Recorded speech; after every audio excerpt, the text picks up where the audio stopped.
Hello everyone, I'm the storyteller, and today I'll take you on a spooky story. But don't worry, it will be a gentle and relaxing journey before you drift off to sleep. If you're looking for a tale that's just mysterious enough and gentle enough to relax to, then you've come to the right place. Now, find yourself a comfortable space, close your eyes, and let the story begin. Story 1. The Ghost Behind the Dreams. I moved into this house at the end of autumn in a small town on the outskirts of Portland, Oregon. A two-story wooden house, its white paint faded, porch covered in dry leaves, and windows clouded with dust. It sat nestled among towering pine trees, silent like a forgotten relic of the world. I'm an art teacher. Being single means I've moved around a lot, but this time, something compelled me to stay longer. The rent was unbelievably cheap. The owner, an elderly woman named Helen, only had one request: not to change anything in the second floor bedroom, what she called the heart of the house. I didn't care. I'd taught art in a juvenile detention center and lived in cramped dorms before. So, a musty room with yellowed lace curtains and strange floral patterns on the walls didn't bother me.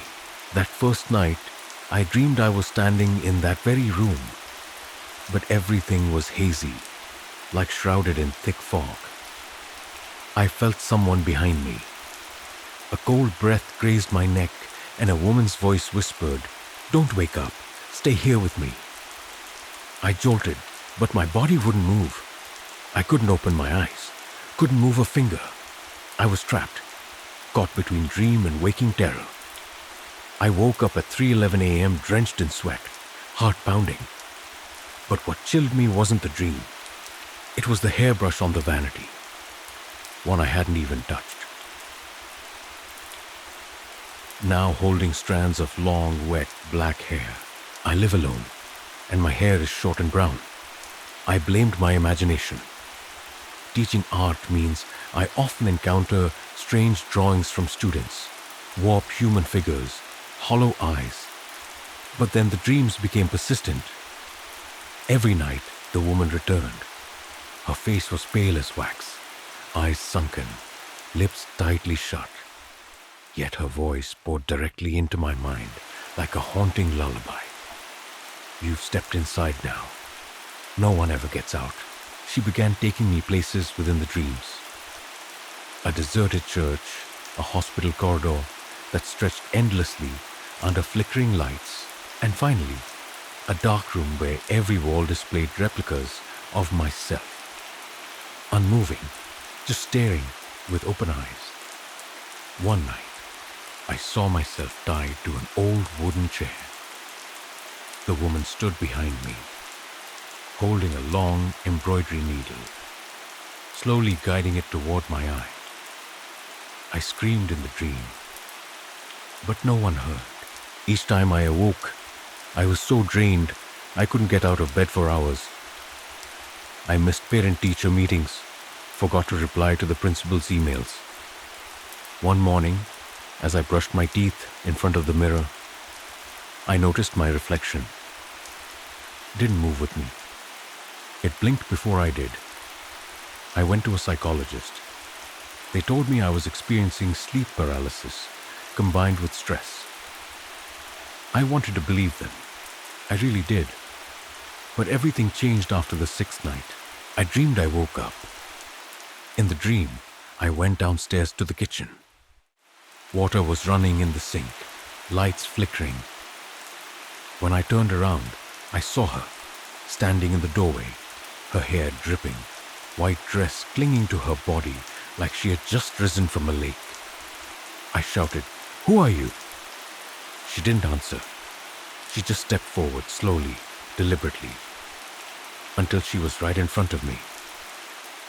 Her ice-cold finger pressed to my lips in a shushing gesture. "Shh, they're listening." I woke up, but the room wasn't how I remembered it.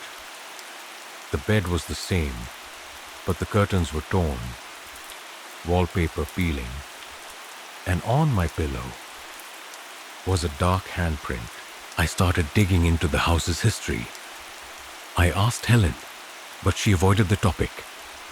Eventually, I went to the local library.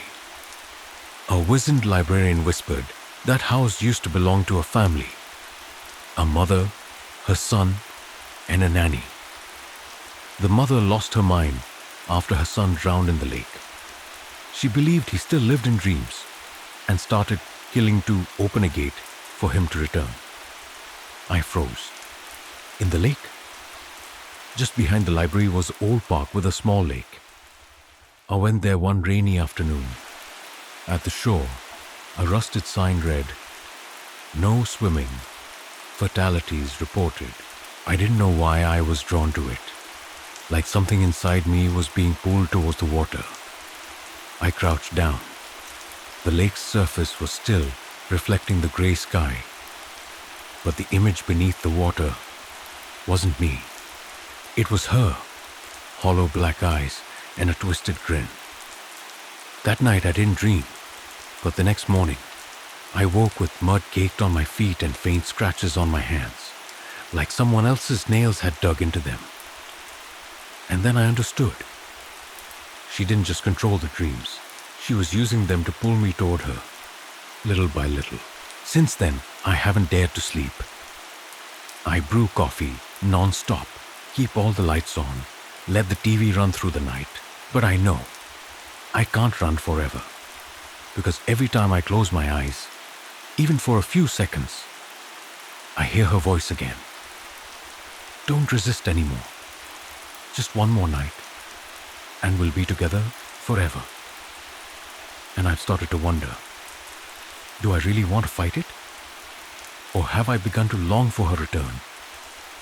I started counting down the hours every day, not in anticipation of something joyful, but to calculate how many waking hours I had left before sleep dragged me back to that place. The place where she waited. The place where I was no longer myself. A week after the last time I dreamed of her, I began having daytime hallucinations. In the rearview mirror while driving, I saw a shadow sitting in the back seat. A woman with long hair and pallid gray skin. I turned around. No one was there, but the scent of rotting lake algae lingered in the car, clinging to my clothes, stubborn as a curse. I started rewriting my dream journal, clinging to it like a thread to sanity. On the first page, I made a note in bold. If these memories disappear, I must know they were once real. That evening, I received a phone call from an unknown number. The voice on the other end was that of an old woman, hoarse, trembling. "Are you the one renting the house at the end of Woodland Road?" I hesitated. "Yes. Who is this?" She sighed. "I'm Claire. My granddaughter used to live there. The poor girl. She drowned. That place doesn't keep the living. It draws fragile souls back into the dream. You've seen her, haven't you?" I was speechless. "Who is she?" She didn't answer right away. Just a soft sigh, and then a final sentence that chilled me to the bone. She was a nurse. Her name was Margaret.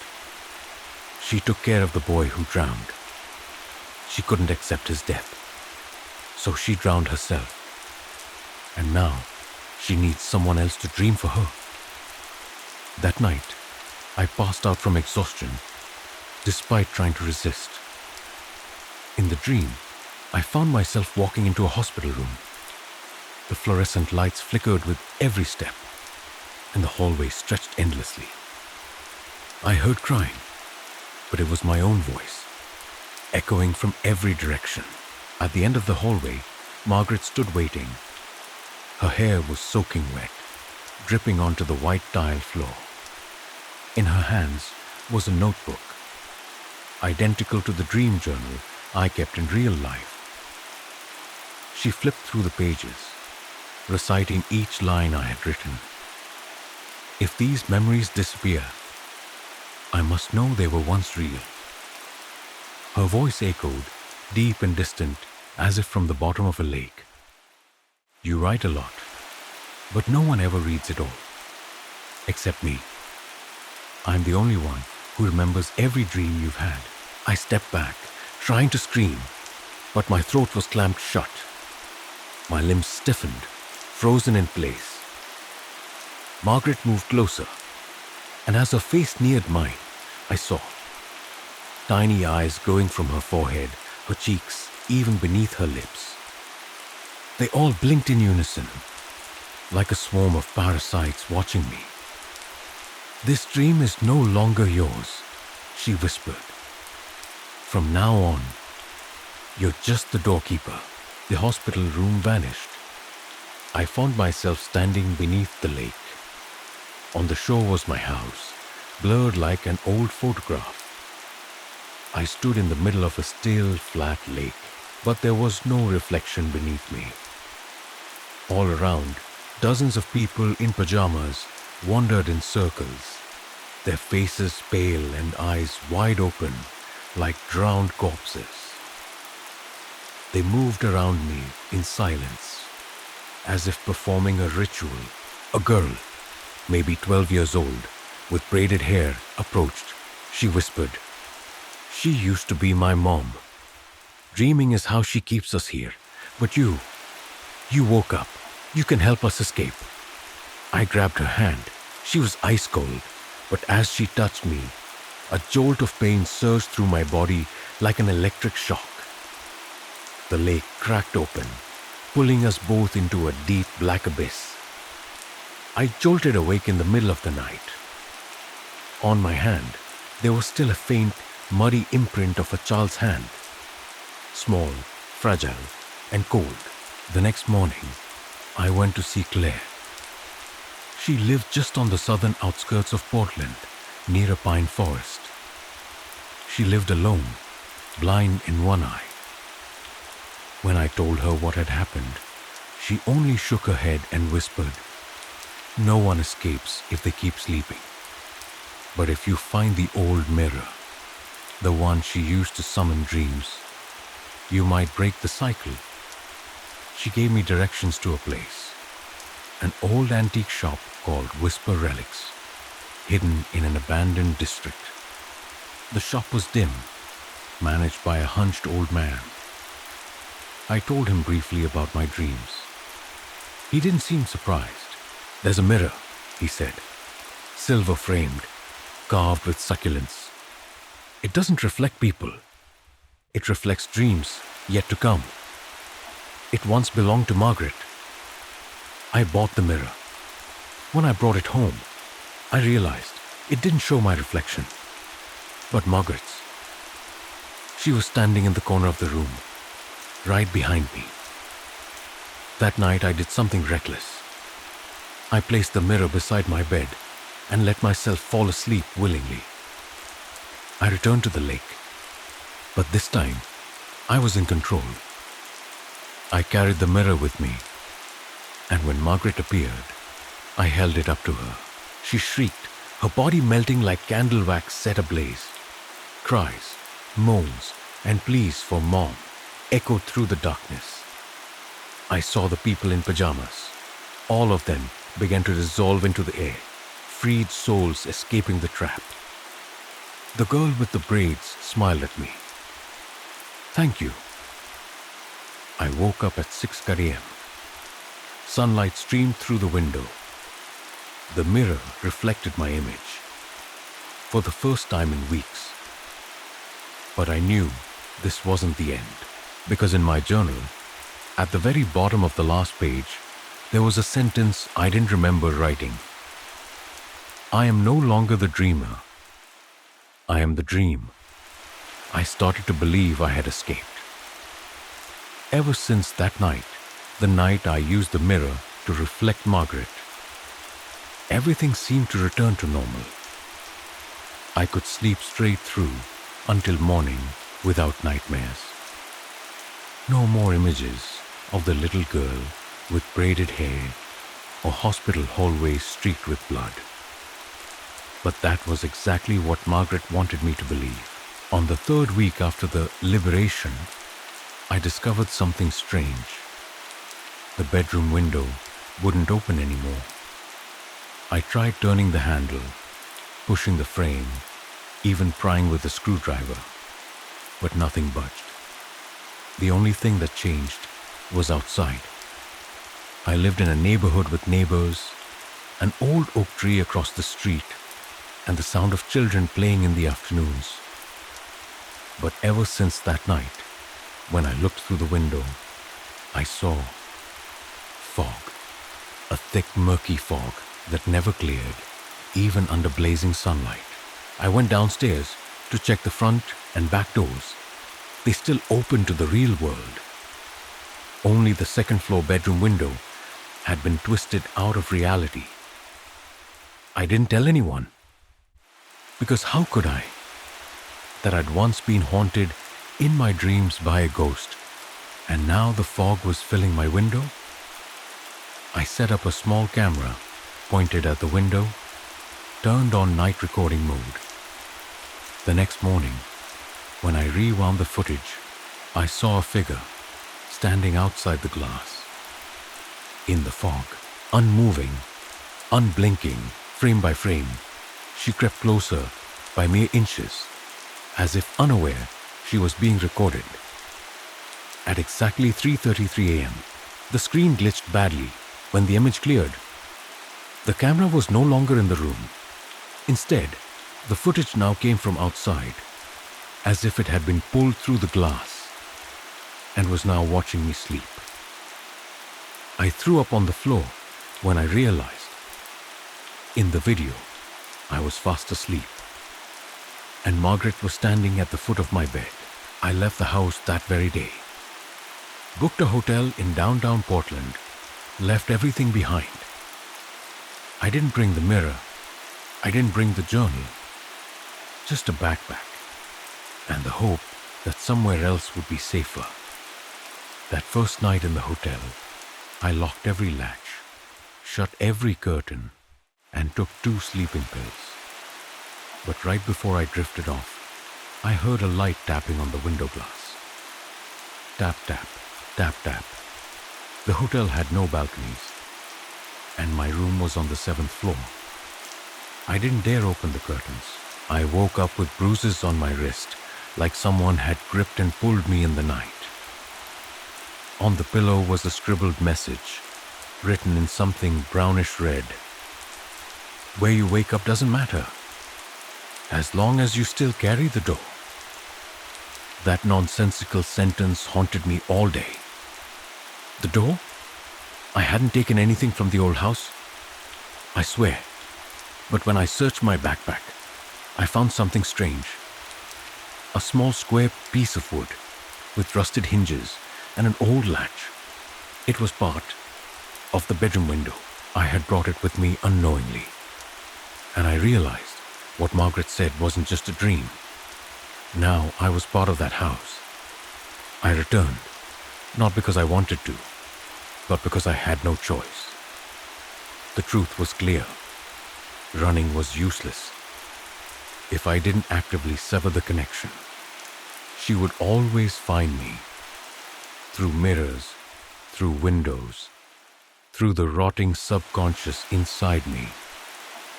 I went to see Mrs. Clare again. She opened the door with tired eyes, as if she had been expecting me. She never left, she said, her voice trembling. Because you never truly closed the gate. The mirror was just a veil, not a lock. If you want to cut the link, you have to go back to where it began. I asked where. She didn't answer. Just handed me an object, Margaret's old journal, wrapped in stiff alligator skin, reeking of sulfur. I opened it. The first line read, "The first dream happened on the day I saw my son drown. But his soul never left me. Every night, he calls to me from beneath the lake, and I've learned how to pass through mirrors, through doors, through others' minds, to reach him. I flipped to the final page. There was a diagram, not of a house, but of an underground cell with a rusted iron bed and a window, nailed shut from the inside. Mrs. Clare whispered that was the last place Margaret lived before she killed herself. A basement buried beneath the foundation. The new owner never knew. You have to open it and end this. I went home, stepping into the basement for the first time, one I had always ignored. In the shadowed corner, behind old boxes, I found it. A dent in the floor with a rusted handle. Beneath it was a wooden door, and as I pulled it open, a blast of cold air hit me like a doom's breath. I shined my flashlight down. A staircase led to a small room, concrete walls, thick with cobwebs. And just like in the drawing, there was an iron bed, a tiny window nailed shut, and another mirror placed in the center of the floor. I stepped closer. I saw nothing in the mirror until my reflection turned to face me. I stepped back, but there was no escape. The trapdoor above slammed shut. My flashlight flickered, then died. In the darkness, I heard knocking. This time, not on the window, but on a coffin lid, right beneath my feet. Margaret whispered, "The dream never ends. It only changes dreamers. Now, it's your turn." Story 2. The Ghost in the Nursery. I moved into our new house on the outskirts of Ashford, Connecticut, on a cold, early autumn afternoon. It was drizzling, and the heavy gray clouds seemed to hang just above the rooftop. The house was an old 2-story structure, built in the 1960s, with a rotting wooden porch and an attic no one ever used. The realtor told me the previous owner had moved out in a hurry, leaving behind almost all of their belongings, including a pile of toys in the upstairs room, which I planned to turn into a bedroom for my daughter, Emily. Emily was only 7, but she was incredibly sensitive. Even from a young age, she would sometimes speak in strange ways, as if she were listening to something the rest of us couldn't hear. I used to think it was just loneliness, or the wild imagination of a child. But what happened after we moved into this house could no longer be dismissed as mere imagination. On our first night, Emily refused to sleep. I walked into her room close to 11 p.m. and found her sitting cross-legged on the wooden floor, staring into the corner, the one the nightlight didn't reach. "Emily, what are you doing?" I asked, trying to keep my voice calm. "I'm waiting for the little girl," she whispered, not turning to look at me. "What little girl?" "My new friend. She said she'd come play tonight. She's really sad because she's been alone here for a long, long time."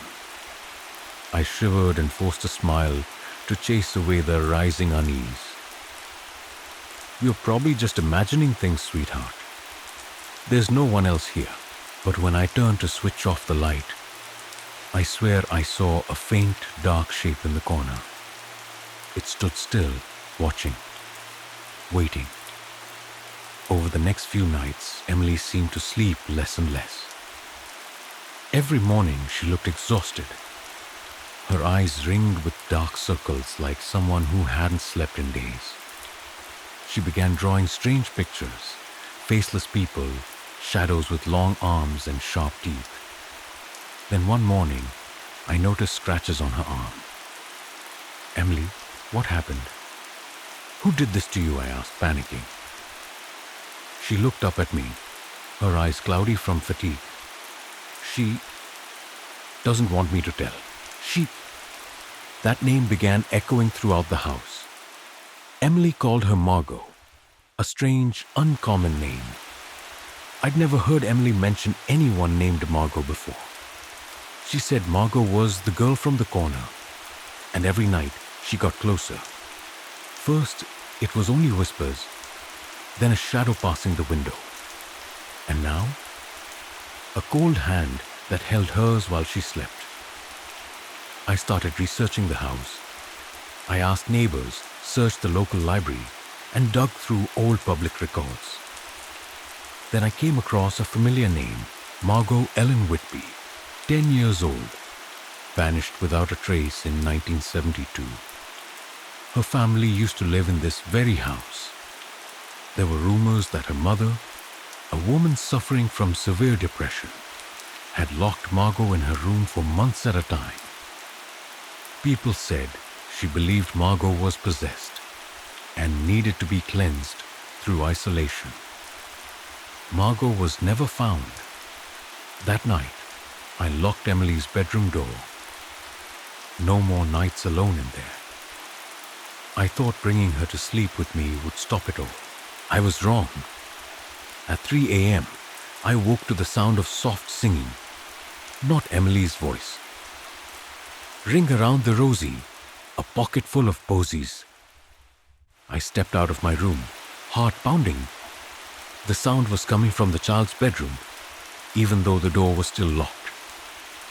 I turned on the hallway light and pressed my ear to the door. The singing stopped, replaced by faint giggling. And then suddenly, a loud bang shook the door. I screamed and burst in, even though I still held the key in my hand. Emily was standing in the center of the room, but her eyes, they weren't Emily's anymore. She looked at me with a grin so wide it twisted her face. And behind her, in the corner, the shadow was no longer faint. It was a little girl with a pale face, hollow eyes, and fingers curled like hooks. She smiled at me, said nothing. The next morning, I took Emily to see a child psychologist. They told me it was just stress-induced sleep disorder. They didn't believe me. No one did. But I knew Margot was real, and she was draining my daughter, piece by piece. Emily began to change. She was no longer the gentle child I knew. She kicked over dinner plates, clawed at my face when I tried to bathe her. One night, I saw her sitting on the bed, whispering into the empty air. She says, "If I don't obey, Mommy will die." I didn't know what to believe anymore. A priest, a medium, move out and never look back. But before I did anything, I had to know what Margot wanted and why she was still here after all these years. Because maybe Emily wasn't the first child she chose, and maybe my daughter was no longer Emily. I started setting an alarm for 2:55 a.m. every night. Not because I wanted to, but because I needed to catch the exact moment she arrived. Margot, the ghost in the corner of the room, the ghost who had drained the laughter from my daughter. Emily was no longer Emily. Each night, I heard the soft patter of little footsteps down the hallway. But it was never Emily knocking. Always the same strange knock, 3 hard raps. Then silence, like a game, like a death waltz.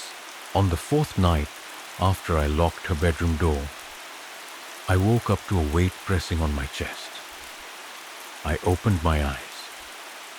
Emily was sitting on top of me, staring silently. "What are you doing?" I croaked. Emily pressed her lips together. A thin trickle of blood slid from the corner of her mouth. Panicked, I turned on the light. A tooth, a baby tooth, dropped from her mouth and rolled onto the floor. But it wasn't hers. That tooth was decayed, stained black, and tangled with a piece of old stitching thread. "She told me to put it under your pillow," Emily whispered, then slowly climbed down. I froze, numb. I looked around the bed. My pillow, where I had just been sleeping, was oddly puffed, trembling. I lifted it. Underneath was an old torn mesh pouch, Inside, it was a handful of teeth, at least 6, rotted, caked in dirt and dried blood. Each tooth had tiny deliberate etchings, like someone had filed them with a blade. I vomited. I had no choice. I went to see Father William, the priest at a church about 20 minutes outside of town. An old man with silver hair, eyes that had seen hundreds of funerals, and hands that had anointed the dying more times than anyone should. I didn't lie. I told him everything. The laughter at night, the scratches, the teeth, and Margot. Father William didn't laugh. Instead, he asked, "Does that room have a west-facing window?" I nodded. He closed his eyes. "Perhaps it's not a simple ghost. Margot may not have died properly. She might not have been buried with proper rites. Spirits like hers often repeat their final moments and seek to drag the living into sharing their fate." I felt a chill crawl down my back. "Can you help my daughter?" He nodded slowly. "But I need to see it for myself." He arrived at my house the next afternoon, carrying a bottle of holy water, a rosary, and an old leather-bound book with a brass lock. Emily was sitting on the couch, staring blankly at the ceiling, as if in a trance. Father William entered her room. He stood silently for a long time. Then he walked to the far corner, the place I had seen Margot. He pulled out a vial of oil, poured it onto the floor in the shape of a cross, and muttered something in Latin. Right then, the room turned cold. Not the kind of cold from an air conditioner. This was a cold that sank into bone. A breeze blew the curtains backward, though the windows were shut tight. The light flickered. Emily sprang up from the couch, her mouth screaming in a voice that was not hers. "Get out! You can't touch her space!" That voice, deep, foreign, echoing like it came from the bottom of a well. Father William stood firm, continuing his prayer. Bang! A loud crash erupted.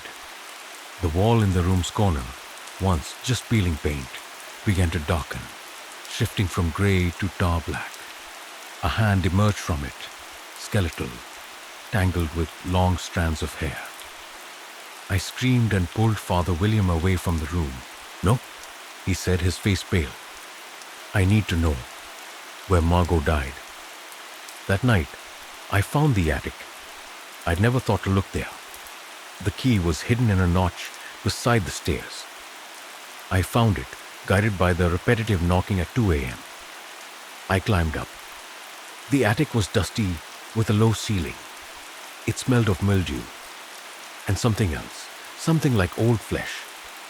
In the middle was a decaying cradle, right next to a rusted locked chest. I broke the lock.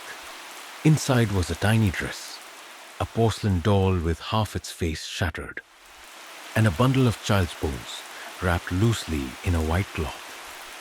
In the dress pocket, the name was still embroidered, Margot. I collapsed to my knees. Father William returned early the next morning.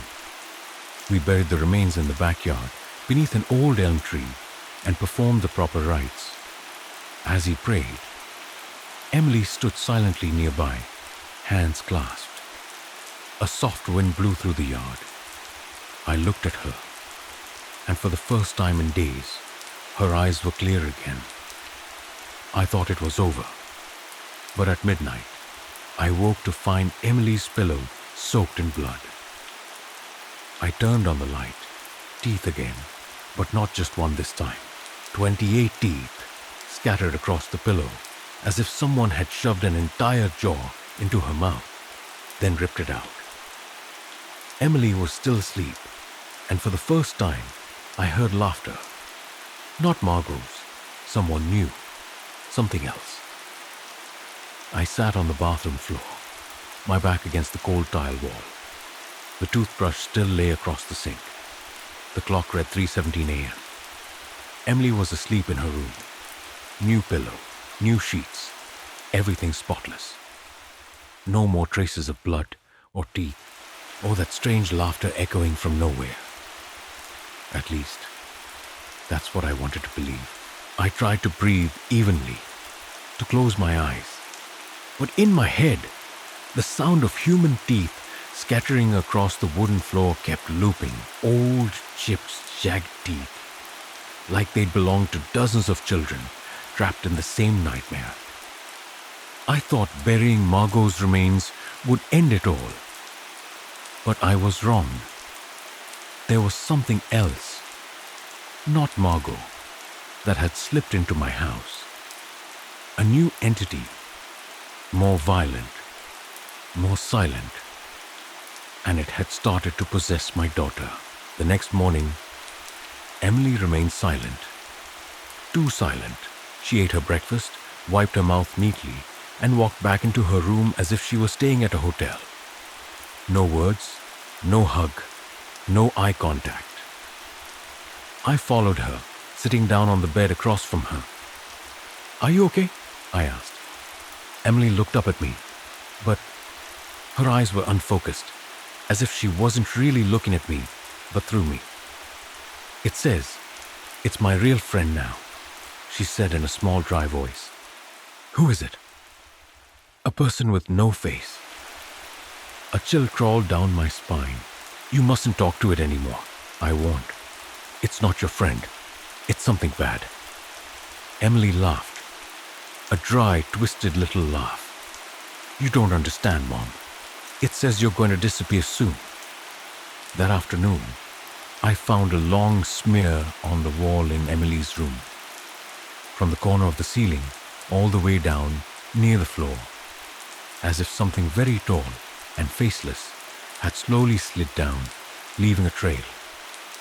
The mark was made of a sticky black substance, like tree sap, cold and itchy to the touch.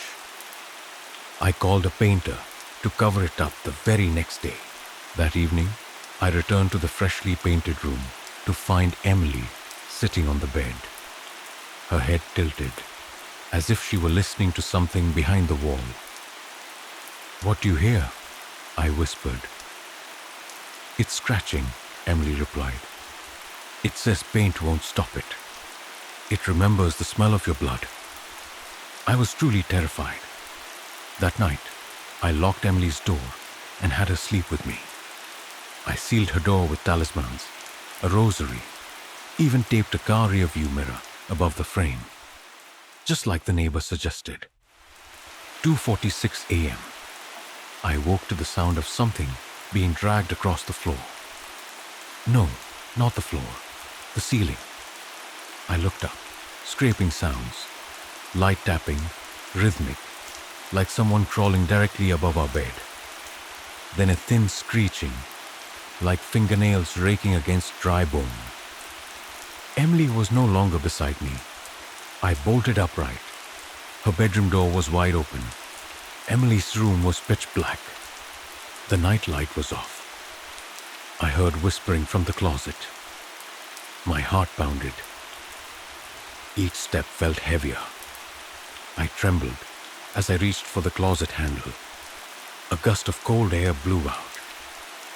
I opened the door. Emily was standing facing the back of the closet, arms outstretched as if hugging something invisible. Her back was trembling. I placed a hand on her shoulder. In that instant, she turned around. She had no face. In front of me was a figure shaped like Emily, but the face was entirely blackened out, void, with no eyes, no nose, no mouth, just a dark space carved into reality. I screamed and switched on the light. Everything vanished.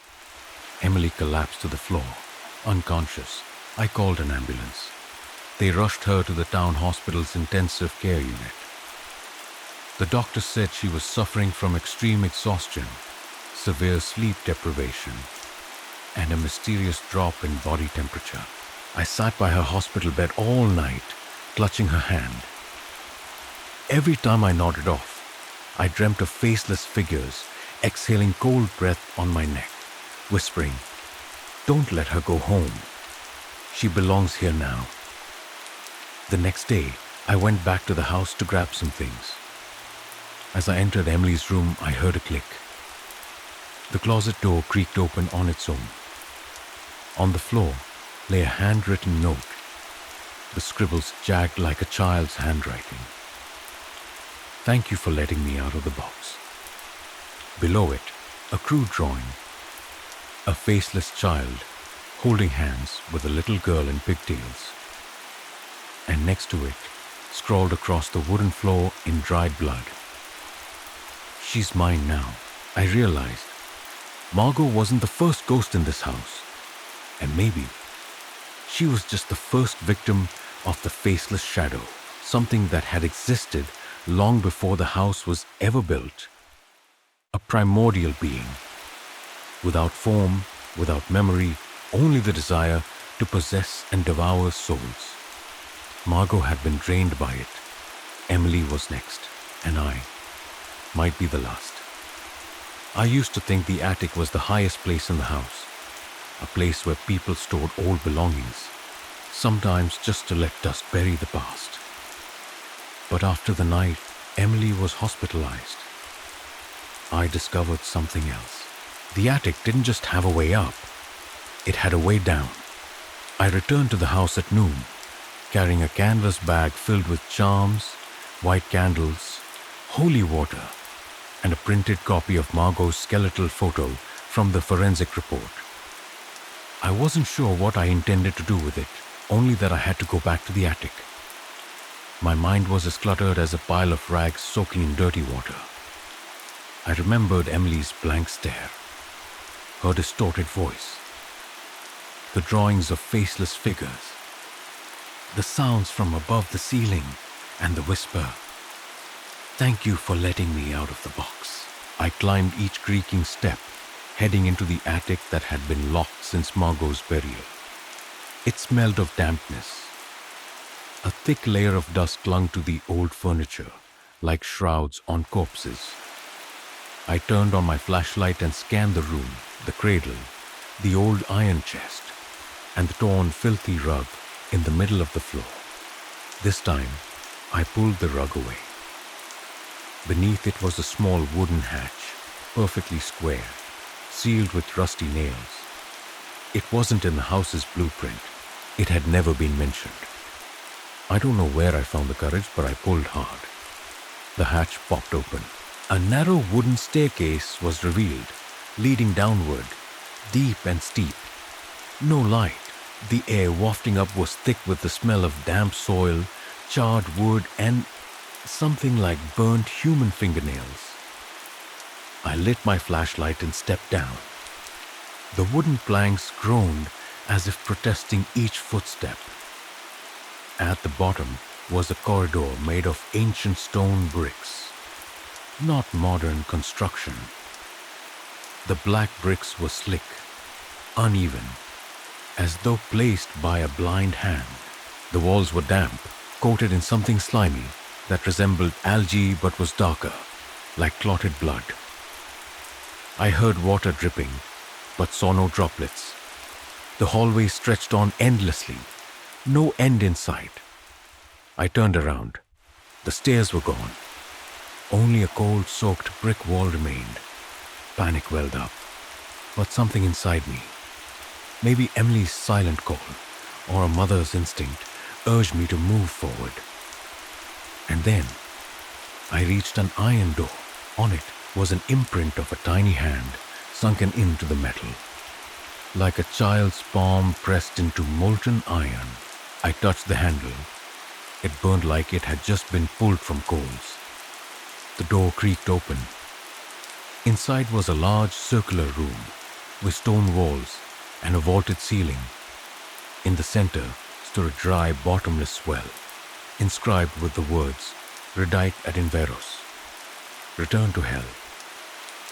All around the walls were dozens of charred photographs, portraits of children without faces, or with their faces scraped off, all replaced by black ink-like spirals.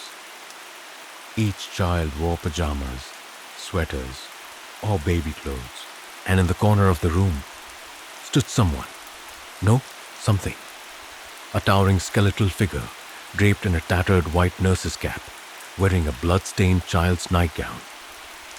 Its face did not exist. Just a void, clouded and gray, like faint smoke.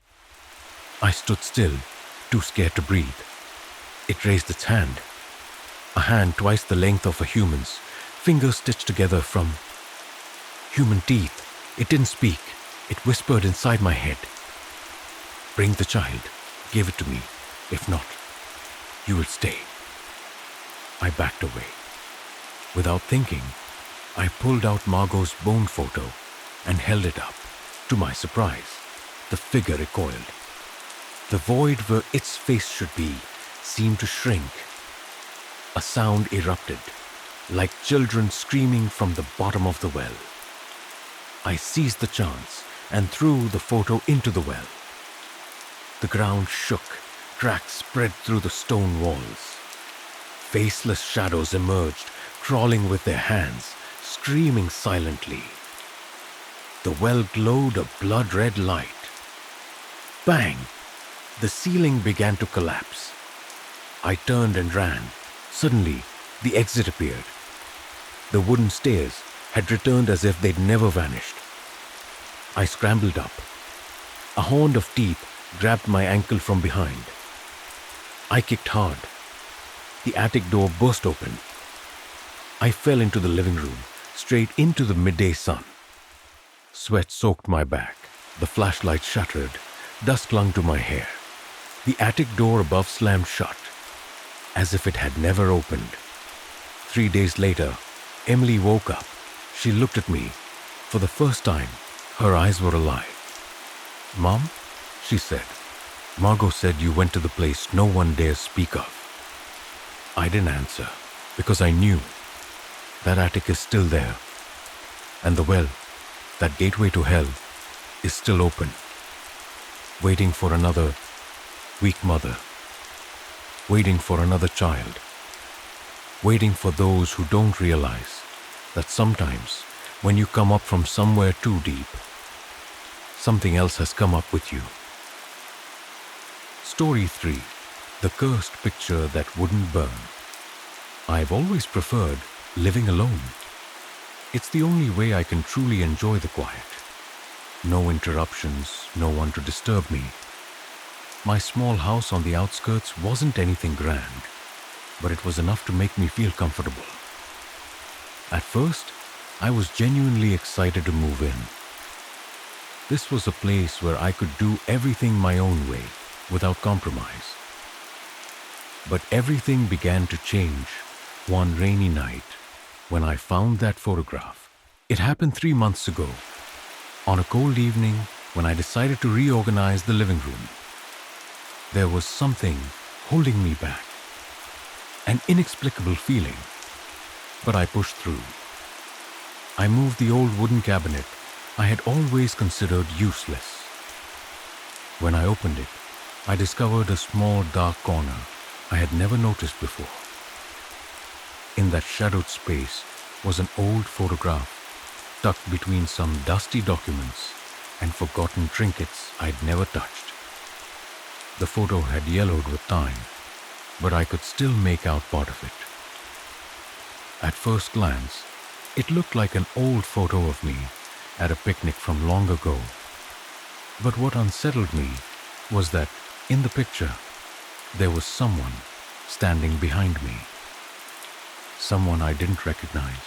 Startled, I examined the photo more closely, trying to find a reasonable explanation.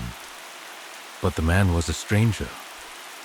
He looked to be in his 30s with brown hair and a thin frame, but his face was blurred, like it was smudged by a thick layer of fog. Despite the photo's age, I couldn't shake the chill his gaze sent through me. I tried to rationalize it. Maybe I was exhausted from work and personal stress. Maybe my mind was playing tricks on me. But when I held the photo up and looked again, the man's figure seemed clearer, like he was slowly moving closer. reaching me through the glass of the image. Unease spread through my body. Guided by a vague instinct, I decided to burn the photo. A decisive act to end this irrational fear. But no. As I tossed the photograph into the flames, the fire roared to life. I heard the crackling, sizzling sounds. But something strange happened. The photo didn't burn completely. The flames died out. And there it was, still intact, not even singed. The next morning, I woke up and went to the kitchen as usual. And there it was again. The photo, sitting on my kitchen table, as if it had never been burned at all. This time, I trembled inside. I didn't have the courage to face whatever was happening. What had I done wrong? Every morning since, the photo returned. Whether I burned it or threw it away, nothing could make it disappear. I started to suspect some unnatural force was at play, manipulating my life. This house no longer felt like home.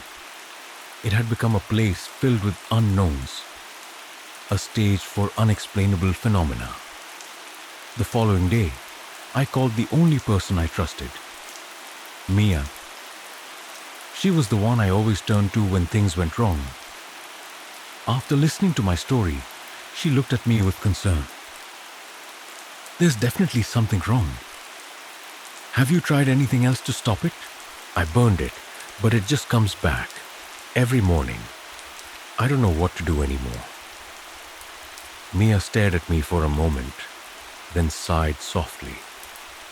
It might be a curse, or an attachment. You need to look into the history of this house, the people who lived here before you. I didn't want to believe her, but deep inside, a fear I couldn't explain crept up my spine. She was right. I had to investigate, no matter how terrifying it might be. That afternoon, I began digging through the house's past. Each step felt heavier than the last. I searched through old documents, looked up past records, and then I discovered something horrifying.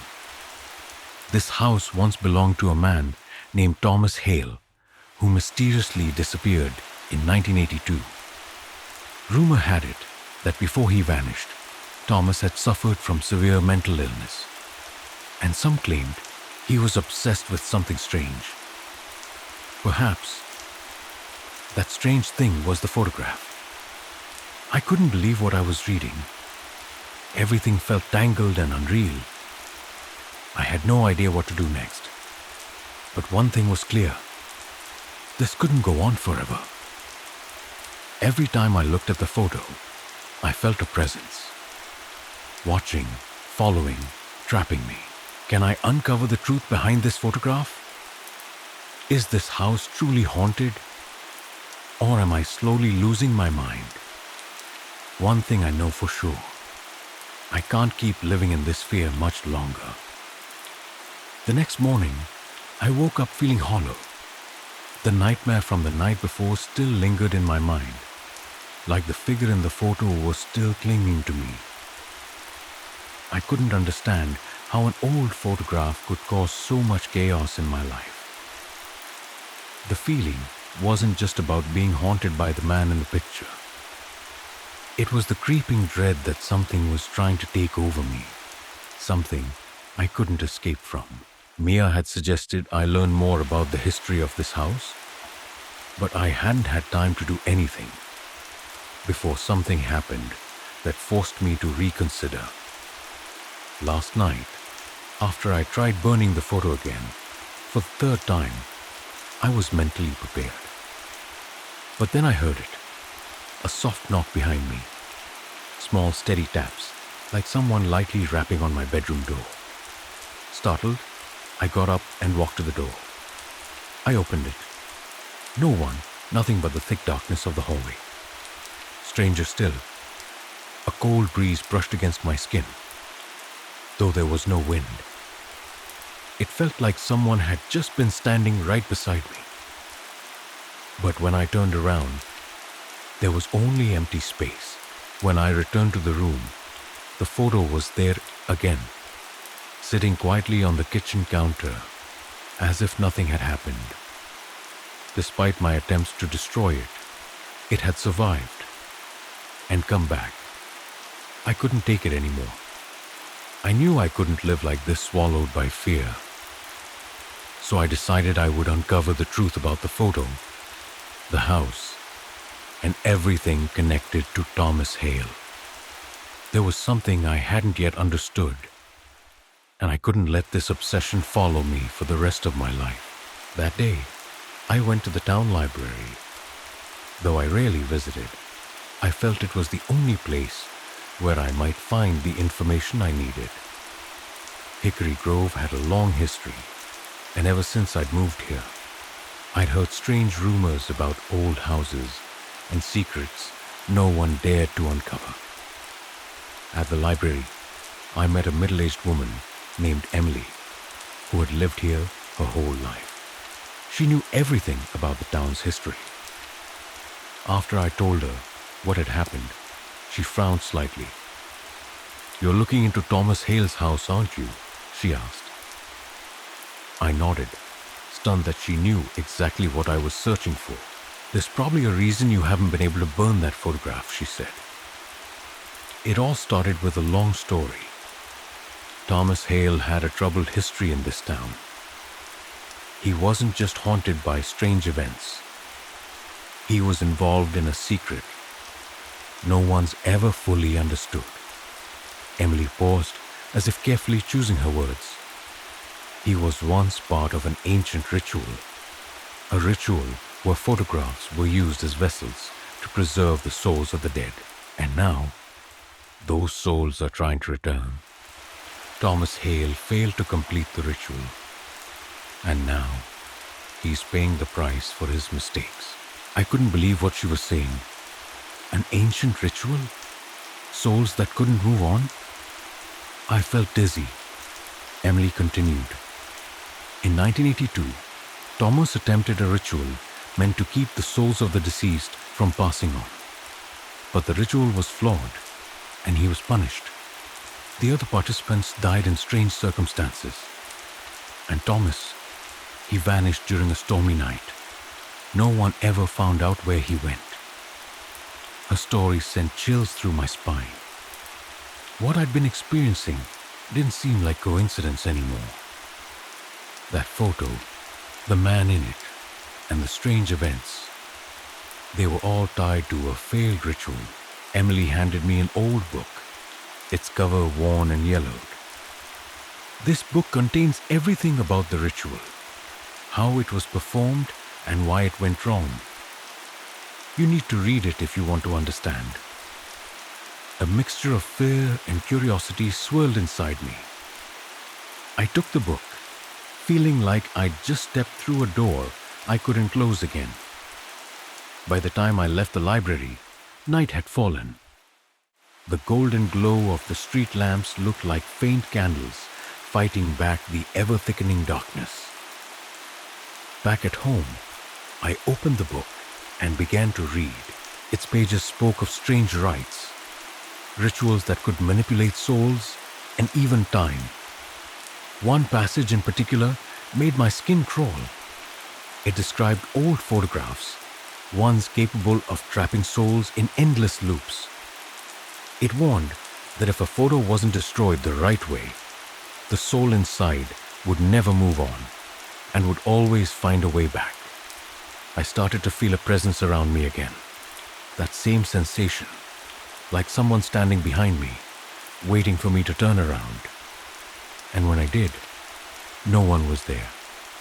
I understood now. If I didn't find a way to destroy the photo, I would never escape this haunting. The following days passed in a haze of anxiety and overwhelming tension. I couldn't shake the feeling that something invisible but immensely powerful was clinging to me. Every time I looked at that photograph, I felt like I was being pulled into a vortex with no escape. I had tried countless times to burn it, throw it away, or hide it. But the photo always came back, unchanged. That night, I decided to dig deeper into what Mrs. Emily had said. In an old book I brought back from the library, there was a section about a ritual known as the rite of possession. The book didn't go into detail about how to perform it, but I found an important clue. If a soul cannot find peace, it will seek to return through objects it once connected with. A photograph is the ideal door for these spirits to re-enter the living world. Mrs. Emily's words echoed in my head. That spirit will not rest. It will watch your every move until you find a way to break the cycle. I sat in the living room, the book spread open on the table, my mind spinning. That was when I heard a noise behind me, a dragging sound, like someone pulling something heavy across the floor. I spun around, but the room was empty. My heart pounded erratically, and my breathing grew rapid. Could this be one of the signs the book had warned about? I walked toward the kitchen, where the photograph sat on the table. It was still unchanged, but I felt an invisible force drawing me toward it. As I came closer, I noticed something I hadn't seen before. The man's eyes in the photograph were no longer blurry. They were vivid, alive, as if he was watching me, following me from within the picture. I stepped back, and a sudden chill swept over me. In that moment, I heard a voice, soft but haunting, whispering from somewhere within the stillness. "Just wait, you can't escape." I froze. My entire body felt paralyzed. That cold, oppressive presence held me in place. I looked around, and that's when I noticed the window was wide open. The wind blew through, carrying with it an unseen presence I couldn't explain. I knew for certain this was not normal. In panic, I ran outside and called Mia. She was the only one I believed could help me now. She could hear the fear in my voice and decided to come immediately. While waiting, I couldn't stop looking at the photo. Every glance drew me in deeper. The man in the photo seemed to smile, and a bitter coldness rose inside me. When Mia arrived, I brought her into the house. She saw me, a person consumed, haunted. "You need to deal with this," Mia said, her voice heavy. "You can't keep living like this." She walked over to the photo. I could tell she didn't feel anything. She simply observed it quietly. But for me, every cell in my body tightened with dread. "You need to understand," she said. "This photo isn't just an image. It holds something unnatural. Everything surrounding it points to a spirit that has not passed on." I nodded, though unease still gripped me. "We'll have to perform a ritual to break this curse," Mia continued. "But before we do, we need to know more about the history of Thomas Hale, why he was haunted, and what really happened in the past." "But how can we break it?" I asked, my voice trembling. Mia looked at me with intensity. "You need to go to where it all began. Thomas Hale's house. That's where the answers are." The next day, Mia and I set out to visit Thomas Hale's house. It had been abandoned for years, but according to Mrs. Emily, it still held remnants of the past. The address listed in the book led to a desolate neighborhood on the outskirts of town. The entire ride there, my mind churned with unanswered questions. When we arrived, the house looked old and decayed. The wooden door was cracked and covered in dust, weeds growing thick around the perimeter. I felt like we had stepped into another world, one filled with darkness and silence. Mia knocked on the door, but no one answered. We entered without permission. The smell of mold and dampness filled the air instantly. Inside, the house was dim and filled with old furniture, and scattered papers. A faded photograph hung on the wall, and when I looked at it, I shuddered. It was Thomas Hale, and in the photo was the figure of another man, one I couldn't recognize. Mia looked at me, concern etched into her face. "This is where it all began," she whispered. Story 4. The room that makes everyone run at 3 a.m. I'm the manager of a small inn located in the northern part of the city. It's not a remarkable place, neither luxurious nor bustling, but for those looking for a temporary place to rest, it's always a reasonable option. However, something strange happens here that no one can explain. There's one room that always remains empty, not because no one wants to rent it, but because no one ever stays the night. Room 307. From the very first day I started working here, I had heard about that room. The former owner, a young woman, told me a story about it, but I didn't pay much attention. Really, who believes bizarre tales about haunted rooms? I assumed it was just a rumor to make the place feel mysterious. The first time I rented out room 307, it was to a family who arrived one afternoon. They seemed happy, nothing felt off. But the strangeness began the next morning when they left. They didn't say goodbye. No sign they had even spent the night. The room was perfectly still. The blanket was neatly folded. There was no trace of anyone ever lying on the bed. That was the first thing that made me feel something wasn't right. I asked the wife, and she simply shook her head and said they hadn't stayed overnight. "We were only here for a few hours," she said, her voice tinged with unease. And just like that, they vanished from the inn, leaving me with an empty room and a sense of inexplicable confusion. At first, I thought it was just a rare occurrence, but then it kept happening. Room 307 was always empty after one night. People would come, rent the room, and by morning, they'd be gone without a word. Whenever I asked why, the renters would avoid the question, unwilling to share. Some couldn't even look me in the eyes. One night, I decided to keep watch. I wanted to see if something strange was really happening. When night fell and the inn grew silent, I quietly slipped out to the back of the building. The window of room 307 faced the rear garden, where an old tree stood tall. The moonlight was faint, but enough to reveal the silhouette of someone standing in the room. My heart pounded when I realized there was someone inside, even though the room hadn't been rented that night. They just stood there, silent, as if waiting for something. I tried to get closer, but then suddenly, the person turned and looked directly at me through the window. Their eyes were hollow, as if there was nothing in them but darkness.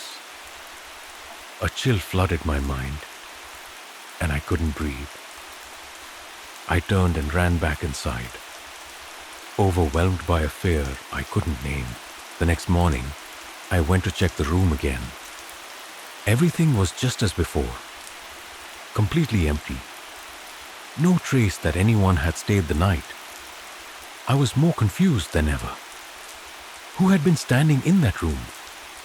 And why was no one ever able to stay overnight? The unanswered questions gnawed at my mind. The following day, I decided to dig deeper.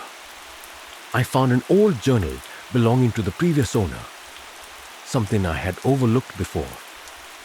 In it, she wrote about room 307, a room that had once sheltered a woman named Sarah Marrow. According to her, Sarah was a young, beautiful, and optimistic woman who mysteriously disappeared one rainy night.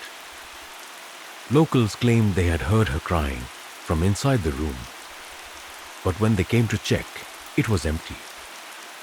Everything began to spiral after that. That night, I made up my mind to stay in room 307 myself, hoping to find some answers. I had no idea how different this night would be. I sat on the bed, trying to sleep in the absolute silence of the room. Suddenly, I heard a soft knock at the door, as if someone was gently trying to get in. I opened it, but there was no one there. Stranger still, I felt a cold breeze blowing from inside the room, even though the window was tightly shut. Then, from the darkness, I heard a faint whisper, as if someone was calling my name. I turned around, but saw no one, just the dark, and an overwhelming chill wrapping around the room. Then I saw those eyes again, hollow, empty, filled with nothing but shadow. They stared at me from the mirror on the desk, from behind me. A soft, eerie laugh echoed through the room, sending shivers down my spine. I couldn't move, couldn't speak. I could only stand there, frozen, staring into those eyes. The fear rose inside me, and I knew then, this room was not normal. It held a secret, something dark and terrifying, that I couldn't explain. And I began to sense that maybe I hadn't been the only one in the room that night. Room 307, it's never rented, but maybe, just maybe, the living aren't the only ones capable of renting it. I couldn't shake the cold, strange feeling that room 307 gave me. The images I had seen that night kept circling in my mind. The hollow eyes, the whispers, and the sudden icy wind. It all felt like a nightmare I hadn't woken up from. The fear was growing stronger, and I realized I could no longer ignore it. The next day, I decided to track down the previous tenants of room 307, hoping they could offer some explanation for the bizarre events. Maybe they had experienced things I hadn't yet. To begin, I met with Mary, a middle-aged woman who had stayed in room 307 last fall. Mary had a friendly appearance, but her eyes held a lingering unease. The first time she came to the boarding house, she seemed hurried, like someone trying to escape something. When I asked her about the room, she just shook her head, eyes wide with fear. To be honest, I don't remember much, Mary said when I asked why she left after just one night. I remember the room being so cold, and I felt unwelcome, like someone was watching me, and I couldn't sleep. All night, I kept hearing something. Whispers, like someone was standing right next to me. She paused, her gaze drifting. I just felt like I couldn't stay there. So I left the next morning. I never dared go back. I was afraid something was wrong with that room. Her story sent chills down my spine, but I needed to know more. She wasn't the only one. I kept looking, reaching out to other former tenants, and they all said the same thing. They couldn't stay in room 307. The cold, the whispers, the flickering shapes. None of them could endure it. One of the last people I found was Bill, a tall man with a sturdy build. But when I asked him about room 307, he grew tense, visibly distressed. There's nothing to say, Bill replied curtly, his eyes suddenly devoid of life. Don't ask about that room. I stayed there one night, and I saw something I can't explain. He said no more, but I could see the panic in his expression. I didn't press him, but something told me the truth was far more disturbing than I'd imagined. On a stormy night, I made up my mind. I would return to room 307 one more time. This time, I hoped to confront whatever was happening there. I needed to know what was really going on, even if the truth was something I didn't want to face. When I entered the room, A heavy presence filled the air. Everything looked the same as before. Nothing had changed. The bed was still made, untouched, as if no one had ever slept there. But that did little to reassure me. As soon as I stepped inside, a cold wind swept through, carrying the scent of mold. I felt like someone was watching me. I looked around, and then I saw the first strange thing. On the wall facing the bed, there was a long crack. At first, I thought it was just wear and tear from time. But as I approached, I noticed something odd. The cracks weren't from the wall breaking. They formed faint, strange lines, almost like faded letters, as if they were waiting for me to notice them. I moved closer, trying to make them out. One of the cracks began to shimmer faintly. Suddenly, I heard footsteps, not from the hallway, but from inside the room. I turned around, and there, at the doorway, stood a figure, a woman. I couldn't make out her face. Her clothing flowed like mist, undefined and weightless. My heart pounded in my chest. I couldn't speak. She stood there, as if waiting for me. And then, from her tightly shut lips, I heard a faint whisper. "Get out. Now." But I couldn't move. My body was frozen. From her shadowy eyes, I saw another ghost appear behind her. This time, a man. His face was twisted in pain and rage. His body looked like it was disintegrating, but his eyes were sharp, as if pleading to tell me something. I couldn't take it anymore. I turned and bolted from the room, the sensation of countless cold hands chasing me down the hallway. As I escaped, all the ghostly images vanished. But that didn't bring me peace.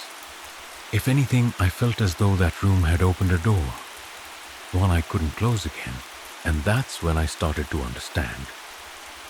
Room 307 wasn't just haunted by the ghosts of the past. It was a prison for memories, trapped souls caught in an endless loop, and I might be next. After that night, I couldn't shake the memories of room 307. Everything I had witnessed, the ghostly figure, the whispers, the strange lights, felt like a never-ending nightmare. The fear continued to haunt me, but the more I tried to stay away, the more I was drawn back to that place, to the mysteries no one could explain.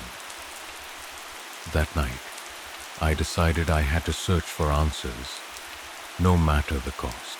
I went to see Mrs. Lillian. Someone I knew had a special connection to room 307. She had been one of the longest-staying tenants, and the rumors surrounding her had always piqued my curiosity. Mrs. Lillian was an elderly woman, but her eyes were sharp, as if she knew truths others only dared to whisper about. When I asked about the room, she wasn't surprised. She didn't flinch or show fear. Instead, she looked at me with a strange seriousness, as if she had always known I would come to her someday. "You're looking for answers?" Mrs. Lillian asked, her voice low and steady. "Then you need to prepare yourself.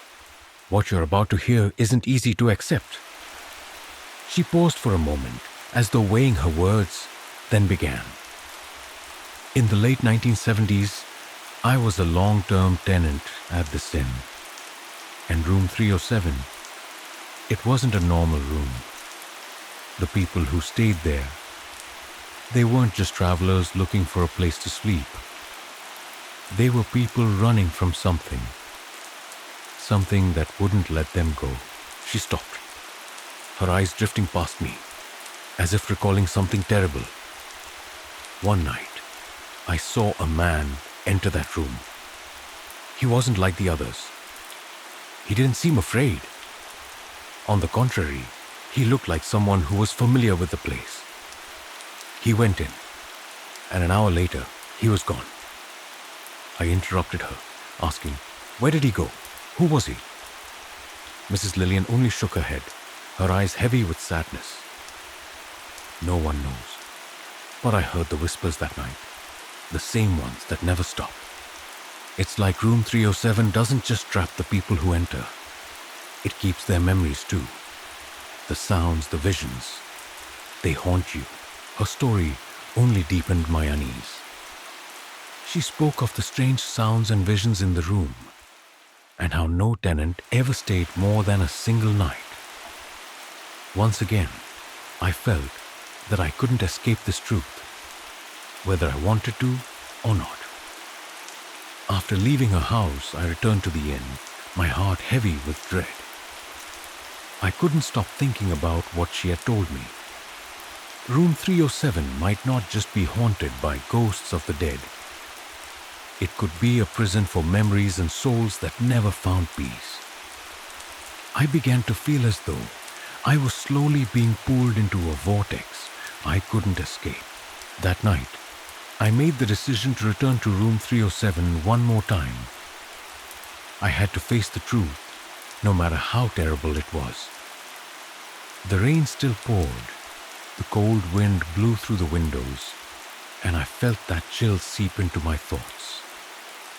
I couldn't explain why I came back, but something powerful was pulling me toward that room. When I stepped inside, a wave of cold overtook my body. The room looked the same, neatly made bed, nothing seemingly changed.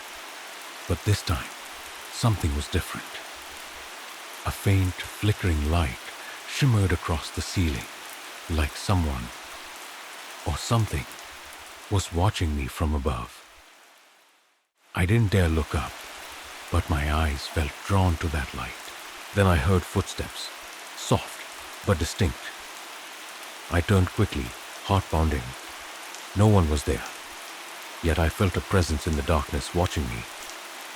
I blinked, and in that instant, I saw a hazy figure of a man standing before me, holding an old photograph. "This is the one you're looking for," a hoarse voice echoed in the stillness. "She came here, and she left." I didn't understand, but I knew then. I was facing a spirit that hadn't moved on. The photo in his hand was of a young woman. Her face carried deep sadness, her eyes distant, as if searching for something.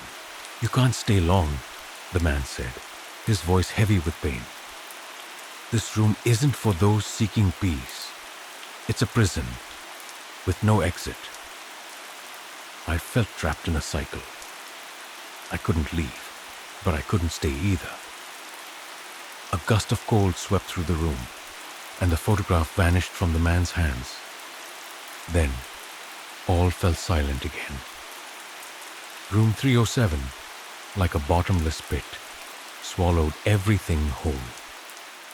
I stood there, frozen, left with nothing but an overwhelming, unexplainable fear. From that moment on, I realized one thing. Room 307 wasn't just haunted. It was a holding place for souls that could never move on. People who came and left, but never found peace. And I had become part of the never-ending loop. Story 5. The last sound you'll ever hear. I moved to the suburbs of Salem, Massachusetts at the beginning of last fall. This small town is famous for its witch trials, and although most residents see it as a part of the past to attract tourists, I still felt something was terribly wrong behind its seemingly peaceful exterior. The house I rented was at the end of Walnut Hollow Street, a quiet little street with birch trees shedding their leaves on both sides, forming a yellowish carpet stretching to the doorstep. The house was old, the paint peeling, the windows covered in dust, and the wooden floors creaked with every step I took. But the rent was cheap, and I needed a place to start over after the shock of my divorce and the death of my father in the spring. It all began on the third night I was there. It was around 2 a.m. I woke up with the sensation that someone was staring at me from the corner of the room. It wasn't a normal stare, but a feeling of being pierced, like the gaze wasn't coming from a human. I turned my head, my heart pounding in my chest. There was nothing but darkness, but then I saw it. A dim gray streak, like thin smoke, drifting low to the ground before stopping next to the window. It had no clear shape, no head, no arms, no face.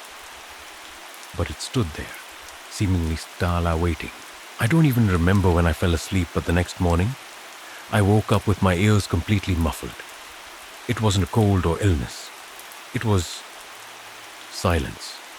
No birds, no wind, no creaking of the floorboards. I tried turning on my phone, playing a random video on YouTube. The screen flickered, the images ran, but I couldn't hear a thing. I screamed, and realized my scream didn't echo in my head either. I had lost my hearing completely.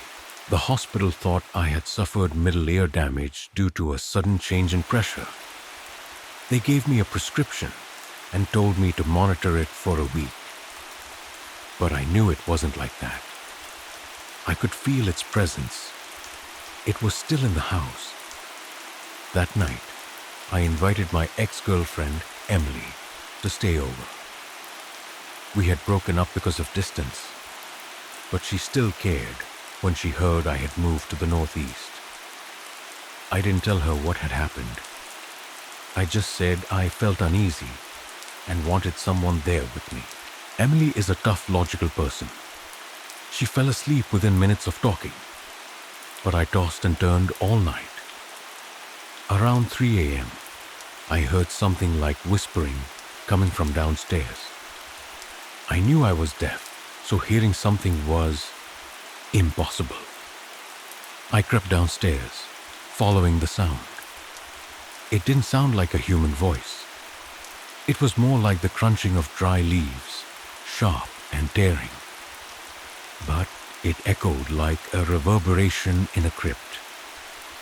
The basement door was slightly open.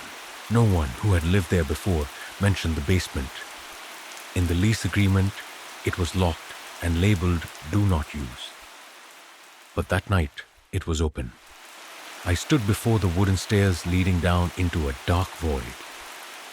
A foul smell wafted up. Not the usual musty smell of a basement, but the scent of rusted metal, wet earth, and burned human flesh. As I bent down to look, I saw it again. The grey shadow. But this time, it was bigger, taller than an average person, floating in midair like a blurred memory. No sound, no breath. Just an existence. I don't know why I didn't run. My legs were frozen. Then it began to crawl upward, slowly but surely. And in that moment, I saw the eyes. No, not real eyes.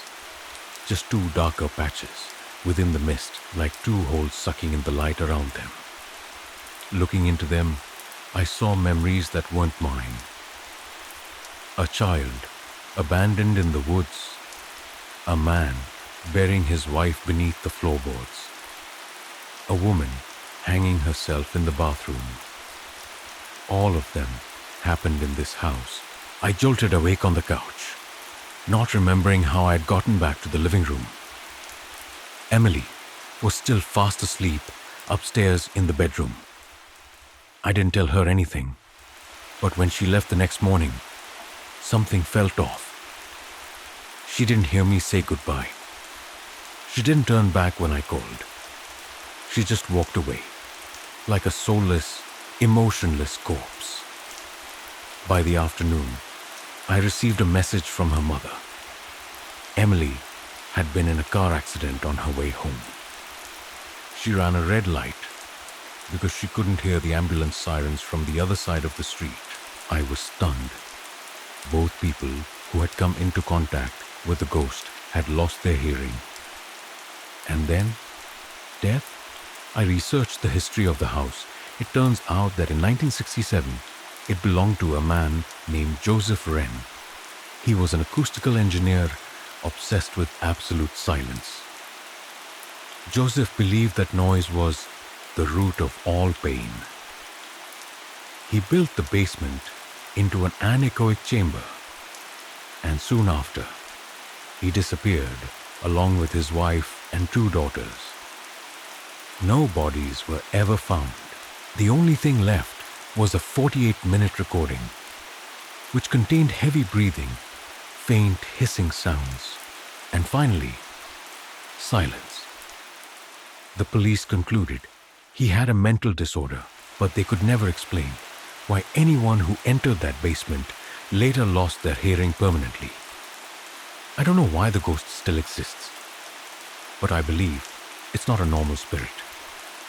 It's something trapped between 2 worlds, devouring sensations, gnawing at consciousness bit by bit.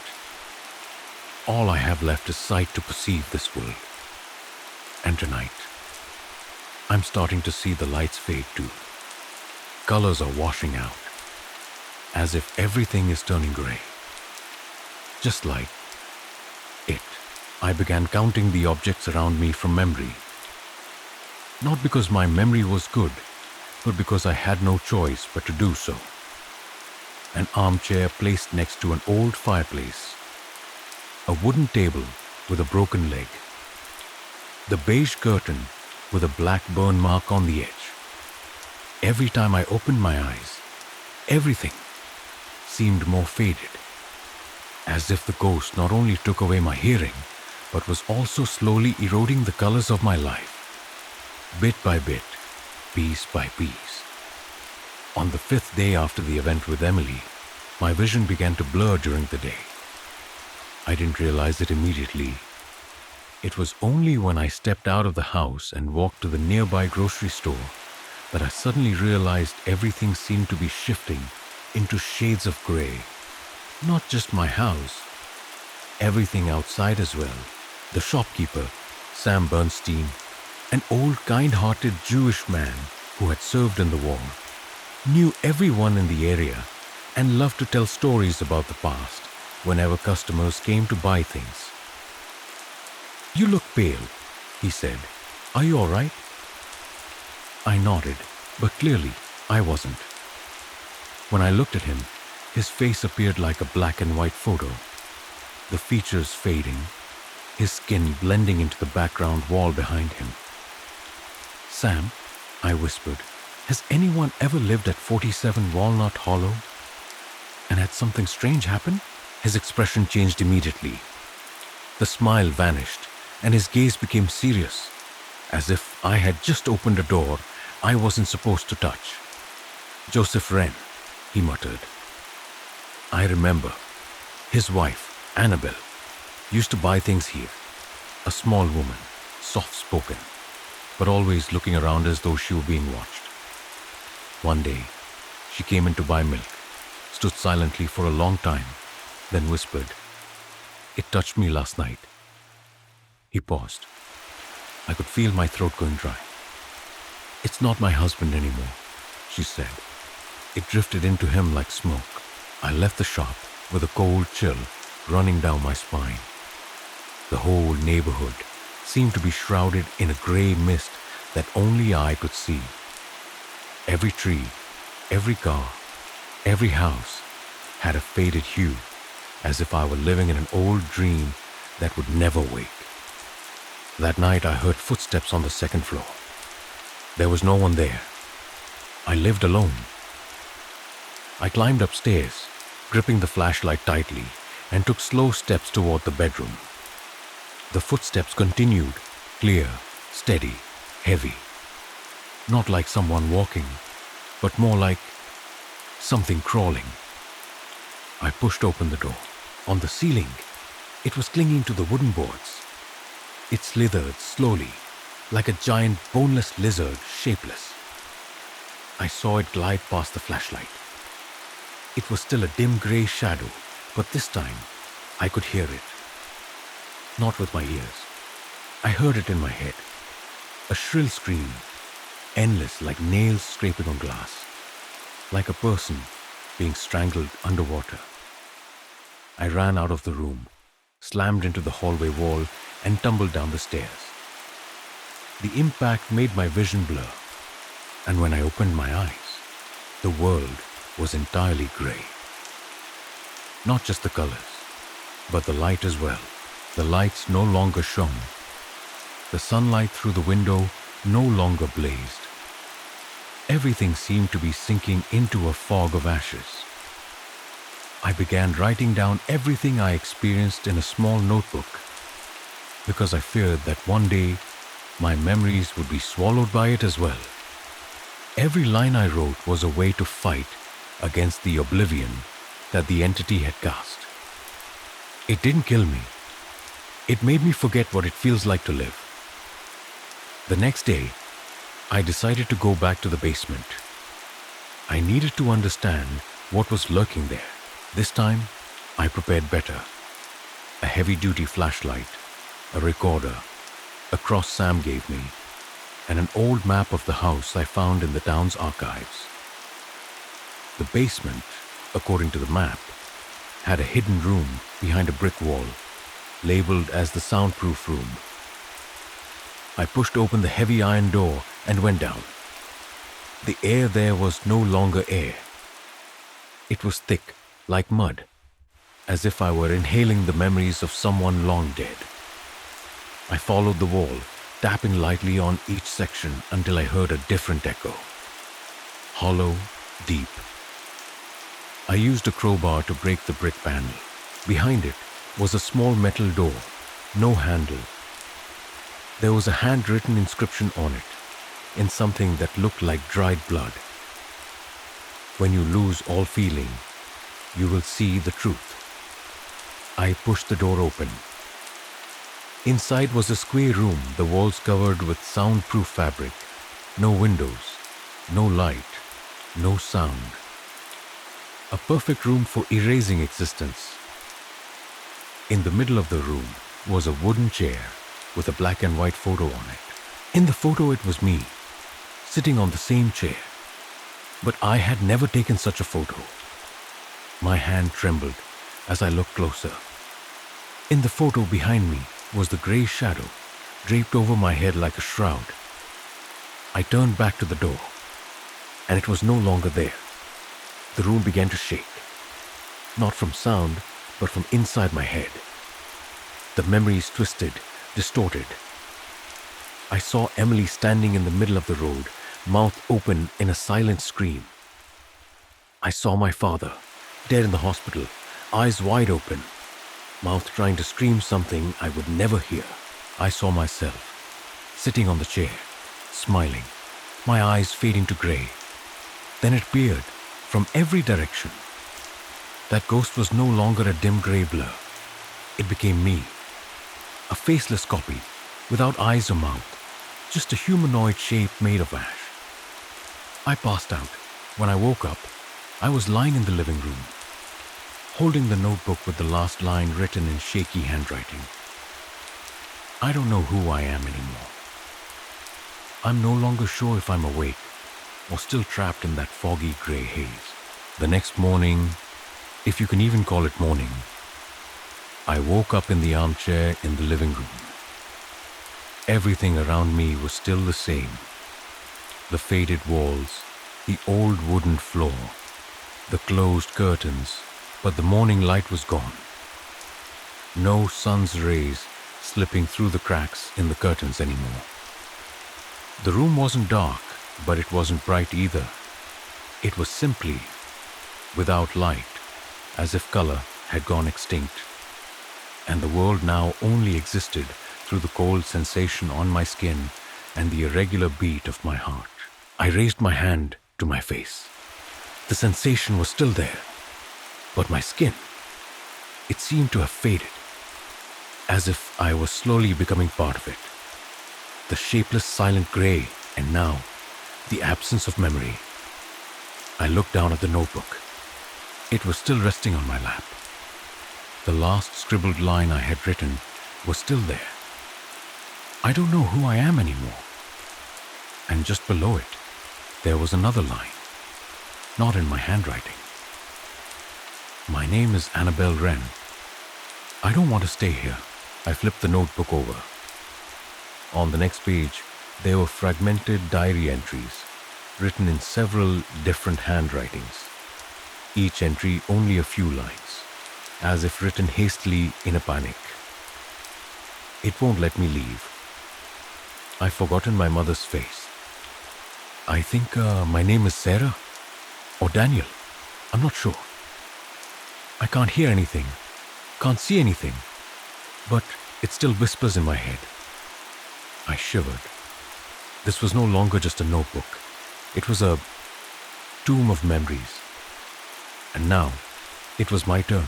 The name Annabelle Wren lingered in my mind like a puzzle piece that just fit into an incomplete picture. She was the wife of Joseph Wren, the man who had vanished with his 2 daughters from this house. I had to know what happened to her. And if memories were being stolen, then perhaps the only thing I could do was to recover someone else's memories. That night, I went back to the basement, bringing along a tape recorder and a film camera. Phones and digital cameras didn't work here. Everything electronic would malfunction when approaching that room. But the film camera could still capture what the naked eye couldn't. This time, I wasn't alone. I invited Nolan, a former college friend and an amateur paranormal investigator, to help. He'd worked with a ghost hunting group in New Hampshire and once joked that if there was any place worthy of dying in horror, it would be Salem. I didn't find it funny, but I needed someone else to witness it. Is this room soundproof? Nolan asked, looking around as we opened the steel door and stepped into that dim space. Have you ever tried recording inside? I nodded. I only hear breathing, not mine. Nolan set the recorder in the middle of the room. I powered up the film camera, adjusted the focus, and snapped the first shot. The first photo. Nothing but gray. I walked toward the wooden chair where the strange photo once lay. I sat down, waiting. And then the flashlight in Nolan's hand flickered once and went out. Once again, the room was cloaked in darkness, but this time, it wasn't absolute silence. There was a soft sobbing sound, faint, somewhere in the room not far. Do you hear that? I asked Nolan. No reply. I turned around. Nolan wasn't standing there anymore. In the dark, I heard footsteps, light and quick, like a child running away. Then a shrill laugh echoed, dry as if someone was pretending to be happy in despair. I stood up, snapping photos rapidly. The flash lit up in bursts, illuminating faint shapes in the room. Shadowy figures, torn from memory, faceless only shapes and empty eyes. I called Nolan's name. No answer. I ran to the door, turned the knob, still locked. The flashlight flickered back on, blinking, and I saw him. Joseph Wren, not as I imagined. Not a grey ghost, but the body of a man brought back to life. A withered figure, skin grey as ash, but his eyes, still there, wild with madness. He stood there, right in the center of the room, staring straight at me. His mouth smiled, a cracked grin splitting his face in half. I've been listening all these years, he whispered, and now I want you to listen. Everything, all the fear. Don't miss a single sound. Then everything sank into silence. When I woke up, I found myself lying on the grass behind the house in the middle of the night. Nolan was sitting beside me, his face pale, eyes hollow. I don't remember anything anymore, he whispered. I remember I had a sister. Or maybe it was a dog. I don't know. I looked down at my hand. The notebook was still there, but now it was thicker. When I opened it, I found hundreds of new lines, diary entries, pleas, and fragmented memories that weren't mine. Stories of the missing lost souls, whispers in the head. And at the end of the notebook, there was a new entry, written in bold, rigid handwriting. I am Joseph Wren. I have no feeling, no sound, no light, but I will always be here, in memories that belong to no one. Story 6. The Soul-Stealing Ghost. I used to think that strange things only happened in movies, until the day I saw those eyes, in the bathroom mirror of the house I had just moved into. My name is Claire. I'm 28 years old, a nurse in the town of Elmridge, Pennsylvania. I live alone after breaking off my engagement 2 months ago. When I moved into the old rented house on Maple Street, I wasn't looking for anything other than peace, a fresh start, a place to escape memories, but some things don't let go, even when you try to run. From the very first night, I felt something was off. My bedroom had an old wall mirror with a tarnished silver frame that looked like it had been there for centuries. The landlord told me not to take it down because it's been there since her grandmother's time. And out of courtesy, I didn't touch it. But it made me uneasy. Not because of the reflection, but because of the feeling of being watched every time I glanced at it. That night, while brushing my teeth before bed, I absent-mindedly looked up. And then I saw it. The eyes. Not mine. Not the reflection. Those eyes were staring directly at me from within the mirror. They were pitch black, deep, as if behind the mercury was an abyss. I startled, dropping my toothbrush to the floor. When I bent down to pick it up and looked again, the mirror only reflected me. Alone, I told myself it was just an illusion. Stress from the move. But then things started to go wrong. I no longer tasted my food. Everything, even my favorite dish or the ones I hated, tasted bland, like chewing paper. I started forgetting little things. Where I put my keys, patients' names, even what I had said to my colleague the day before. My dreams became fragmented. In them, I kept running down a dark hallway with no way out. And at the end of the path, there were always the eyes, staring at me, never blinking. A week later, I decided to talk to Hannah, my closest colleague. She suggested I see a therapist, saying I might be experiencing post-traumatic stress disorder. But something held me back from telling her the truth about the eyes in the mirror. How do you tell someone you believe you've seen a ghost? That night, I woke up in the middle of the night to the sound of knocking on the bathroom door. 3 knocks. Firm. Not loud, but clear. I had no guests.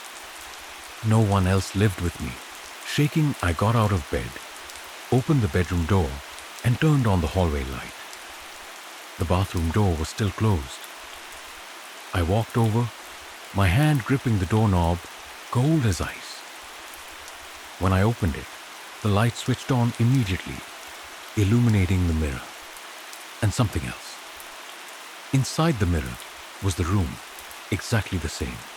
But I, the person in the mirror, was facing away from me. Not a reflection, a different person. Still me, but not looking at me.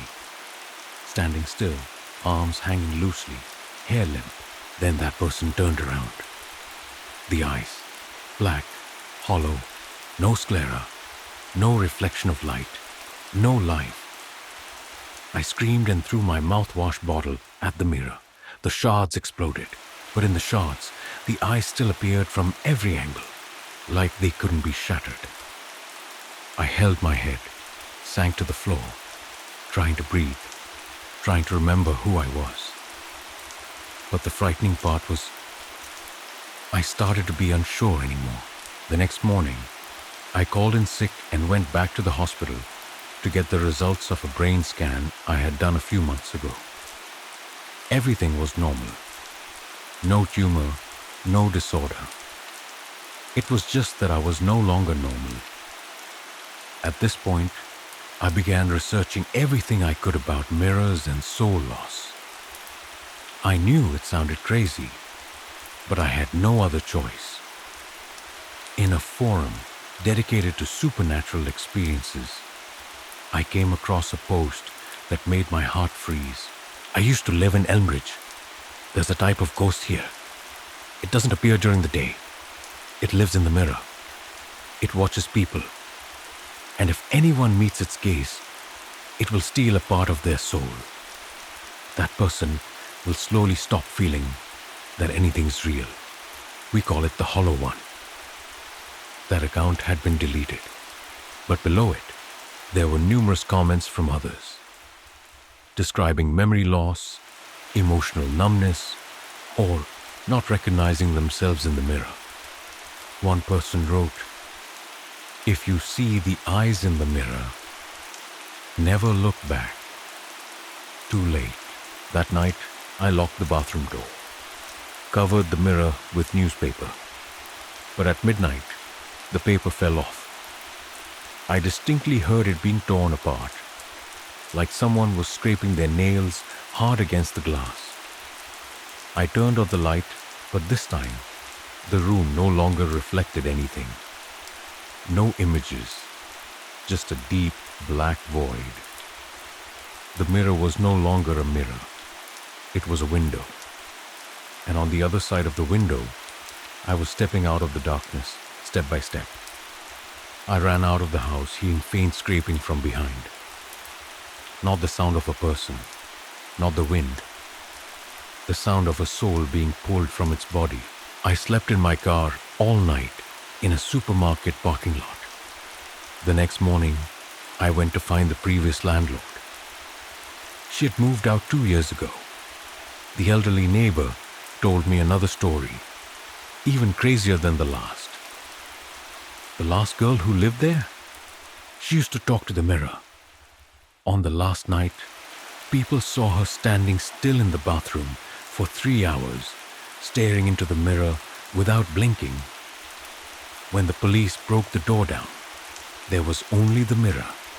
No body, no blood, just condensation on the mirror, writing one word: hollow.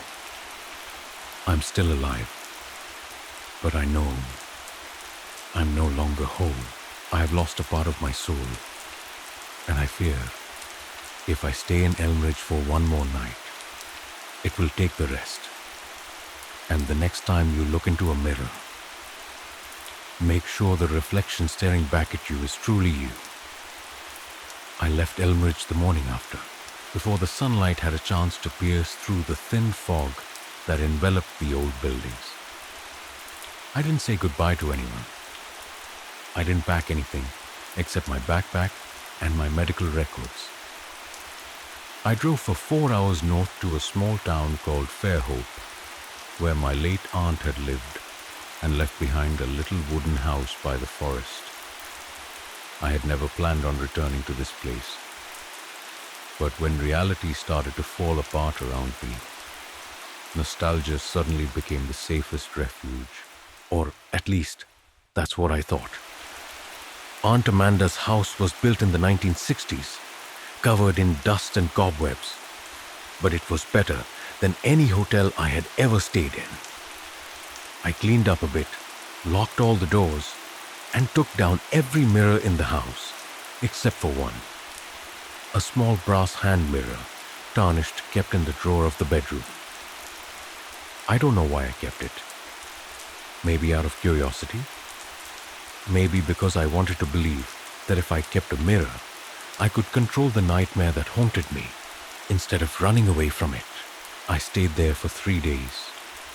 No glances from the mirror, no knocks on the door in the night, nothing. I almost believed I had escaped. Until the 4th night. That night I dreamed. In the dream, I stood in the middle of an empty room, the walls covered with shattered mirrors. Not one of them was intact, but from each shard, those black eyes were still staring at me from every direction, unblinking, unwavering, and my voice echoed, not from my mouth, but from all the reflections. You saw me. Now I see you. You've already brought me with you, Claire. I woke up, my sweat soaking the collar of my shirt. My heart was racing like it might burst. I turned on the light, reached into the drawer for the small brass mirror. The dust on the surface of the mirror had been wiped clean. Someone had held it, and in the mirror, there was no reflection of me. It wasn't me being reflected. It was another face. It was still me, but smiling. The smile didn't match the eyes. It was crooked, as though it had been torn from another face and stitched on with thread. I did what I swore I would never do again. I stared into the eyes in the mirror, and then a cracking echo shattered in my head. Crack, as though a piece of memory had just broken loose from my mind. I saw myself standing in the bathroom at Elbridge, but not in the present. It was a memory, a film that had never existed. I was talking to my reflection in the mirror, but the words I was saying didn't belong to me. I'm not afraid of losing my soul if it can buy me silence in my mind. I had never said that. Never. But the reflection had. I collapsed to the floor, the mirror falling from my hand, shattering into two pieces. For a moment, I felt relieved, but then, just as the shards hit the ground, the door to the room swung open. There was no wind, no one but me in the house. Footsteps echoed down the hallway, slow, clear, as if someone were walking barefoot on rotting wood. I crawled to the corner of the bed, my heart pounding as if it might jump out of my chest. A shadow passed by the crack of the door, and then a familiar voice sounded. My own voice. Claire, I know everything you've forgotten. I screamed, grabbed my phone, and immediately called the only person who could believe me. Hannah. Hannah thought I was paranoid, but after hearing about the dream, the false memories, the mirror, she was silent for a long time. Then she said something that sent chills down my spine. Claire, 3 years ago, your sister also talked about the eyes in the mirror. 2 weeks later, she disappeared. I froze. I don't have a sister. I had always thought so, but Hannah sent me an old photo. In it, I was with a girl around my age, standing in front of a wooden cabin at the edge of the forest. Her face was blurred, like it had been worn away by time, or intentionally erased from memory. I couldn't breathe. If that image was real, then the ghost hadn't just stolen emotions. It had stolen memories. The very existence of someone else in my life. I started investigating, tracing the residency records in Fairhope. The name of a woman who shared my last name was registered at Aunt Amanda's address. Eliza B. Whitmore, missing since 2019. No body, no trace. But in a police report, there was one detail. The mirror in the room was smashed. No fingerprints. Only one word written in something resembling dried blood. Stolen. I don't know what to believe anymore. But I know one thing for sure. I haven't escaped. I've only been carrying it with me. I decided to do the one thing I had never dared to do. Go back to Elmbridge. I need to find that mirror. I need to know what it is. And I need to find the part of my soul that was stolen, if I'm not too late. I returned to Elmbridge on a gloomy afternoon. when the last streaks of sunlight were swallowed by dark clouds. The winter rain drizzled like it was washing the surface of the town, but it couldn't erase the old musty feeling that seeped into the walls. The car stopped in front of the house I once rented, where it all began. The house no longer had the for rent sign. There was no longer an iron fence at the gate. There was nothing, except for a fresh coat of pale beige paint and a rusty barbed wire fence. But something was still there. I could feel it even before stepping inside. An invisible pull, as though the house knew I was coming back, as though it had been waiting for me. The old key no longer worked. I had to break the lock with a metal bar I found in the abandoned garage at the back. When the door swung open, a wave of cold air hit me. Unlike the cold of winter, but the cold of something that had not been touched in a long time. The house was pitch black, no electricity, but I was prepared. A flashlight, a pocket knife, and the lucky charm Aunt Amanda used to wear. A silver amulet in the shape of an all-seeing eye, which she swore could ward off the gaze of evil spirits. I didn't believe it, but I put it around my neck. For the first time in weeks, I felt my heartbeat slow down just a little. I headed straight for the second floor, the bathroom where I had first seen the eyes. The door was still closed. There were old scratches on it. 3 parallel marks, as if something had been scratched by human nails. I opened it. No mirror. Nothing but a wall patched up carelessly. It seemed someone had taken the mirror down and sealed the space with cement and rotting wood. I stepped into the room, running my hand over the patched up wall. My finger brushed against a small indentation, like an old lock that had been covered up. My heart tightened. The mirror wasn't shattered as I remembered. It had been hidden. I took a step back, and my flashlight flickered for the first time. It wasn't due to low battery. I had fully charged it. I turned it off and on a few times. It still flickered. Then the light shone on the wall, where the plaster was starting to crumble. I froze. The wall cracked open, dust flying up, as if something was pushing from the inside. And then, crack, the mirror appeared, intact, covered in cobwebs and dust, but without a single crack. And I reflected in it, but I wasn't moving. I stood still. I blinked, but the reflection in the mirror didn't blink with me. It was looking at me, observing me, and then it smiled, just like the image in the hand mirror at Fairhope, but this time clearer. It moved, taking a step toward the other side of the mirror. I stepped back, my heart pounding, my throat dry.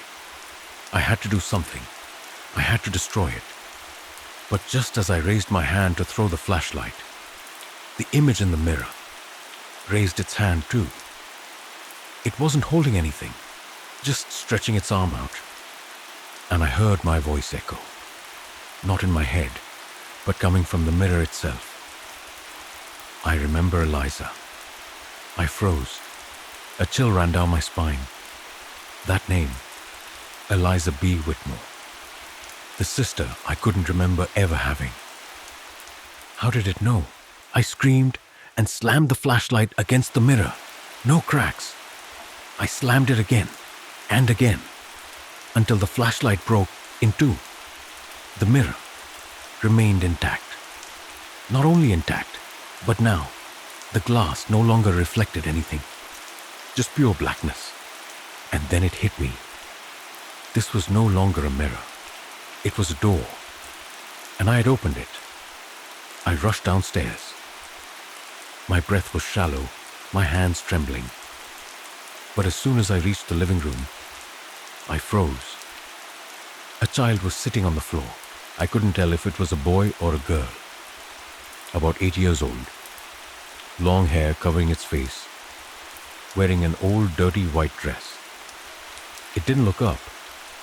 It didn't move, just sitting there as if it had been waiting for me for a long time. I stepped back, but as I turned around, the child's voice rang out, soft as a breath. You see me now. Now I can see you. I turned back. It looked up, and I saw the empty black eyes. Not human, not a spirit. It was something wearing the guise of a memory. I stammered, "Who are you?" It tilted its head. I am the part of you left behind in the mirror. I am the memory torn apart.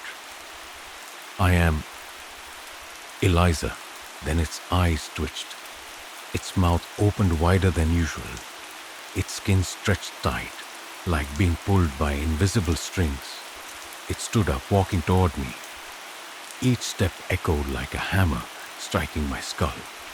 I wanted to run, but my legs wouldn't move. Just then, the doorbell rang. A simple, normal sound.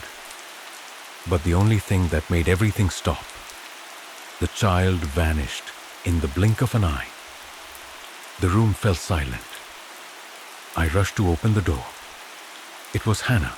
She stood there, holding an old envelope, trembling. I found this in the old files. Your sister Claire wrote it the day before she disappeared. I opened the envelope. Inside was a crumpled piece of paper, scribbled, "Don't break the mirror. Don't run. Ask it. Who am I? Before I forget." If it answers, there's still part of your soul that can be saved. I looked up at Hannah, and behind her, reflected in the glass door, was me. But I was inside the house looking out. I stood frozen at the doorway, staring at the image of myself reflected in the window behind Hannah. The problem is, I didn't even turn to look outside. The image in the glass moved, but I did not. It smiled. The kind of twisted smile I had once seen in the mirror in Fair Hope. A smile with no emotion, just the shape of the facial muscles stretched as if trying to mimic human emotion. I took a step back, bumping into the door frame. Hannah turned to look in the direction of my gaze. But as always, she saw nothing. Only I could see it. Only I always saw it. Claire, your sister left another piece of her journal. Hannah's voice trembled slightly. It mentions something called the hollow trade. She wrote that if the soul is taken piece by piece, there will come a time when you no longer recognize yourself. And it, the thing in the mirror, will use the rest of you to step out and take your place. I swallowed hard. My throat felt dry as sand. In my mind, disjointed dreams appeared. Mirror hallways, versions of myself standing still like wax figures, eyes wide open, lips moving ever so slightly with words I never remembered saying. I asked Hannah, Did she say how to stop it? Hannah opened the notebook and traced the fading words over time. There's a part. Don't trust the mirror, but don't break it either. If you want to keep the rest of yourself, find someone who knows more than the mirror. I narrowed my eyes. Who is that person? Hannah remained silent, then pulled an old, yellowed business card from her pocket. On it was a single line. Reverend Ezekiel Brandt, keeper of lost memories. I don't exorcise spirits. I keep people. 712 Dusk Hollow Ard, Luzerne County, PA. The address was only about an hour's drive from Elmridge. Not on Google Maps. No website. No area code. Just a place. As if it only existed for those who needed to find it. We didn't speak further. I gripped the silver amulet around my neck, wrapping both pieces of Eliza's journal, and got into the car with Hannah. Each turn on the road made me feel like I was spiraling deeper into a memory my brain had been forced to forget long ago. When we arrived, it was dusk. The road into Dusk Hollow was more of a trail through the woods, swallowed by trees. In the midst of the absolute silence of the forest stood a tall wooden house. No lights, no open windows. Hannah hesitated as she got out of the car, but I didn't. I had come too far to turn back. If I did nothing, I would lose the rest of myself. I knocked 3 times. The door opened without a sound. A thin, bald man in an old, worn leather coat stood there, as if he had been waiting for me. His eyes were deep, dark, and frighteningly alert. "You've looked into its eyes, haven't you?" he asked without introducing himself. I nodded, hesitantly handing him Eliza's 2 sheets of paper. He didn't read them. He simply took them and placed them on a wooden table in the middle of the room. Then he pulled out a small, oval mirror with a border carved with interlocking hands. "This is the first mirror it used to cross. This is the route of the hollow trade. The mirror doesn't just reflect, it remembers. If you've ever let it look at you, part of your soul will be etched into it." I bit my lip. How much of me is left? Mr. Brandt looked at me for a long time. Then he quietly replied, "A quarter." I choked on my breath. It felt like my insides were tightening. "What do I need to do to get it back?" He turned away and walked to the bookshelf. He pulled out a black notebook, its leather cover dry and stiff like a mummy's skin. He opened to the middle page, placing his hand on the inscription. "To stop the exchange game, you must call the remaining soul. Say the true name before the mirror. It must be at exactly 3 o'clock. If it's wrong, the rest will betray you." I felt a chill run down my spine. "Call Eliza?" He nodded. "The true name is the key, but the wrong name will open the door in reverse." We returned to Elmbridge at 2:45 a.m. I sat alone in the bathroom, in front of the mirror that had revealed its true nature. In my hand was a piece of paper with Eliza's full name, Eliza Beatrice Whitmore. I placed the paper in front of the mirror and lit 3 candles around the edge of the sink. Mr. Brandt stood outside the hallway, silently chanting old incantations, as though binding the mirror with words. The clock struck 3 a.m. I took a deep breath, looking directly into the mirror, and called, "Eliza Beatrice Whitmore, if you're still part of me, come back." The mirror darkened. The candles flickered out, leaving only the faint light from the flashlight Hannah held outside. In the mirror was me, but not my present self. It was a girl who looked exactly like me, with longer hair and a sorrowful gaze. She touched the surface of the mirror, and I felt the cold glass against my skin as if someone were truly on the other side. I choked on my words. "Are you Eliza?" She didn't speak. She simply nodded, and then she reached out, as if inviting me to exchange places. I stepped back. My throat burned. The silver amulet glowed brightly. Mr. Brandt shouted, "Don't touch! If you reach in, it will pull you away." I looked at Eliza.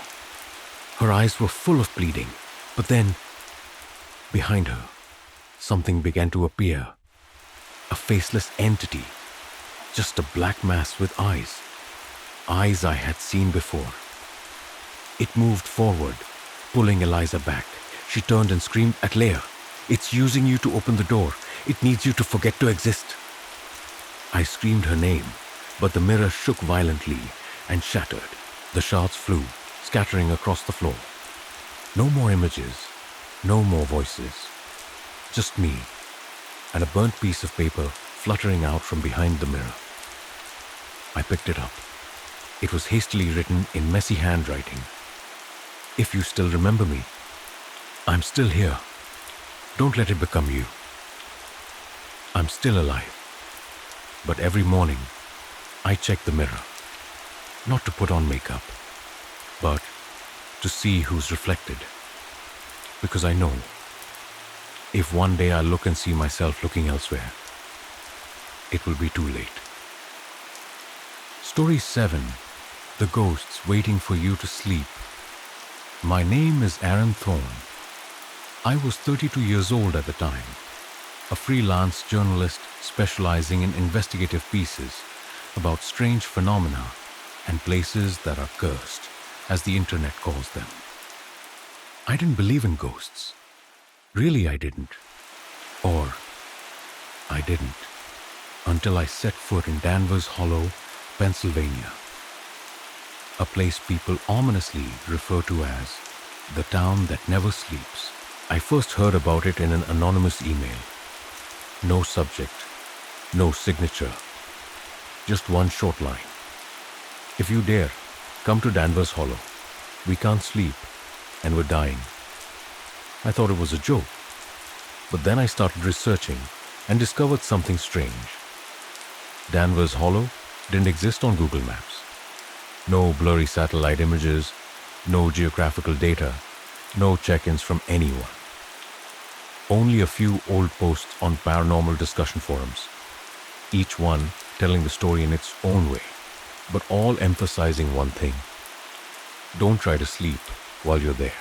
I drove there on a Friday afternoon, the sky gray and heavy with moisture, as if the air itself was trying to whisper something. My map app froze at a turn into the woods. No GPS signal. But strangely, a weathered wooden sign appeared as if it had just been put up recently. Danvers Hollow. Population 312. 312 people who don't sleep. I smirked at that. I should have turned around the moment my car tires hit the gravel road leading into town. But I didn't. The only inn in town was called Maple Rest. The owner was a woman named Lydia Rowan, in her 50s, with messy hair and dark circles under her eyes, like she'd been punched. She opened the door with a skeptical, wary look. "What are you here for?" she asked, her voice hoarse, as though she had smoked her whole life. "I'm a journalist. I heard there's something strange here." Before I could finish, Lydia laughed and interrupted me. "You want the truth? Here, sleeping is a curse. If you're brave enough, try it. But don't expect to wake up whole." The room I was given was an attic room. Low ceiling, musty smell, and a window that looked out over a dark, gloomy forest. I dropped my suitcase, put batteries in the recorder, checked the camera, and then went down to the town. The sky was getting darker. The first thing I noticed was no one in town had their lights on.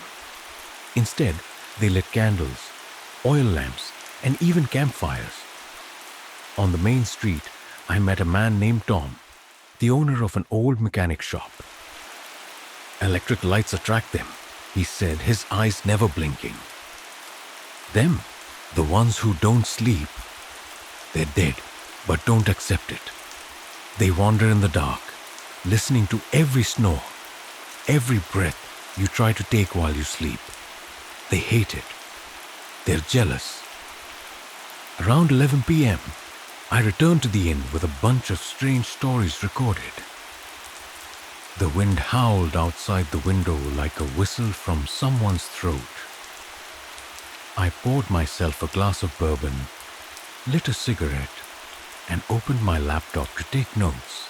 At exactly 2:43 a.m., I realized I had slumped over the table at some point. A light, fleeting sleep. No nightmares, no sounds, but what woke me wasn't the urge to pee or a chill down my spine. It was the breathing, a heavy breath, right next to my left ear. uneven, erratic, like someone was choking. I jolted upright, my heart pounding. There was no one in the room. The window was still shut. The desk lamp flickered and then went out. I turned to look at the mirror on the vanity and saw myself sleeping. That's right. In the mirror, it was me, my head down on the table, eyes shut, shoulders lightly shaking with each breath. But outside the mirror, I was standing, eyes wide open, unable to breathe. I rushed out of the room, slamming into the hallway door, waking Lydia. She wasn't angry, just looked at me as if this was all too familiar. "You've seen it, huh?" I nodded, unable to speak. First night's always like that. A greeting. The next morning, I met a young girl named Elise, around 17 years old. She sat alone in an old church, surrounded by statues of saints covered in black cloth. "Have you seen the mirror?" she asked, not looking at me. I've seen it. The mirror is the first way they find you. If you see yourself sleeping, it means part of your soul has already been pulled out of your body. And the other part? It's still here, but not for long. That night, I didn't sleep. I sat hugging my knees by the wall, eyes glued to the mirror, the candlelight flickering as if it was about to go out. I heard footsteps around the house, scratching on the window, the sound of children giggling. At exactly 2:43, I heard the breathing once again. But this time, it wasn't next to my ear. It was inside my chest. It was breathing with my lungs. And just then, my phone received a message from an unknown number. "Never sleep a second time. The second time is the last." I don't know who sent that message, but I believe it. Every word. Danvers Hollow isn't the town that never sleeps. It's the place where no one is allowed to sleep. Because sleep no longer belongs to humans. It belongs to those who were never fully dead. I didn't sleep after that first night. I couldn't. Even though my body felt like it was falling apart, my eyes were bloodshot, as if they had been scraped with sand. Every time I was so exhausted that I had to blink, I heard that breathing again. It would sometimes be right behind my neck, other times from deep within my chest, as if something was living inside me. Elise called it synchronized moments. She said that if the soul is separated for too long, what remains won't be strong enough to fight them. And who are they? I didn't have time to ask before she looked at me with hollow eyes and said, "You'll meet the awakener soon, if you're still yourself." I left Maple Rest Inn before the morning light had fully broken through. Under the weak sunlight, like it was passing through frosted glass, the town looked even more terrifying than at night. The windows were shut tight, thick curtains, no sound of cars, no sound of people. Every house seemed to be listening. And then I realized the most unusual thing. There were no birds, no sound at all, except for the creaking metal coming from a house to the north, echoing like chains being dragged on concrete. I followed that sound to a wooden house nestled between two old oak trees, its walls covered with moss and small grayish handprints. Under the porch, a faded sign read, "Dream Carver, Eli Trent." I knocked on the door. No one answered. I knocked again, harder. Then the door opened by itself, silently. No hinges, as if it had been waiting for me for a long time. Inside was the smell of burnt wood and a man sitting with his back to me before a cluttered desk full of wooden statues. Small carvings of faces, and all of them had wide open eyes. "Are you Eli Trent?" I asked, The man didn't turn. He continued to carve into a piece of wood with a small knife. Blood trickled from his finger, but he didn't seem to care. "I was him," he answered, his voice gravelly, like scraping through stone. "Before I slept. Now, I am the awakener." I took half a step back. "What do you mean?" He stood up and turned toward me, and I almost dropped my recorder. One side of his face was Eli, clear, old, and tired. But the other side was a pale, distorted face like melted wax, with his left eye bulging out as if it might fall out, and the left side of his mouth always curled into a smile that wasn't human. "We lose our souls when we sleep," he said. "But you don't know what the worst part is, do you? It's not losing the soul. It's when the soul returns incomplete." He told me that in 1953, Danvers Hollow used to be a peaceful place, until a train carrying military supplies derailed a few miles outside the town. No one knew what the cargo was, but from that day on, every night, people started hearing whispers under their pillows. Then the first people who tried to sleep began dying in their dreams. No external signs, just the heart stopping. But when the coffins were opened to check, the corpses were staring back at them. "Have you ever heard of the sudden unexplained death syndrome?"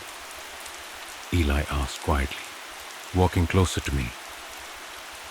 "They say it happens randomly, but no one ever thought it could be contagious." "Contagious?" I repeated, swallowing hard. "They pass their dreams on to you.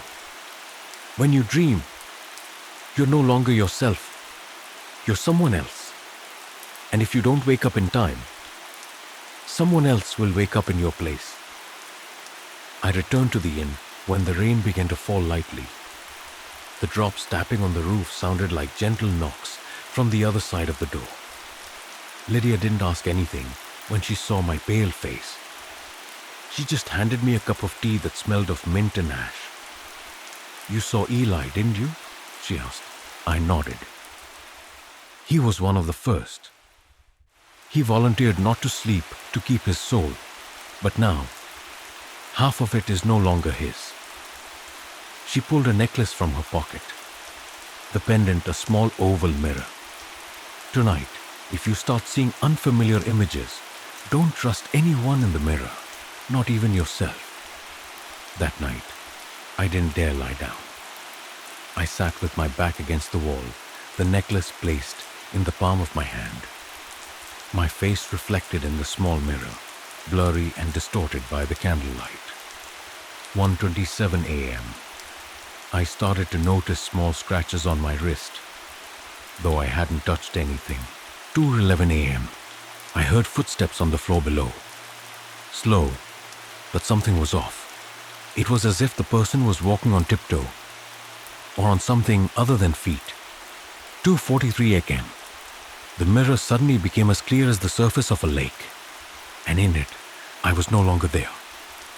It was another man, holding the mirror, shaking, but standing in the middle of a graveyard. I held my breath. The man in the mirror looked up, directly at me.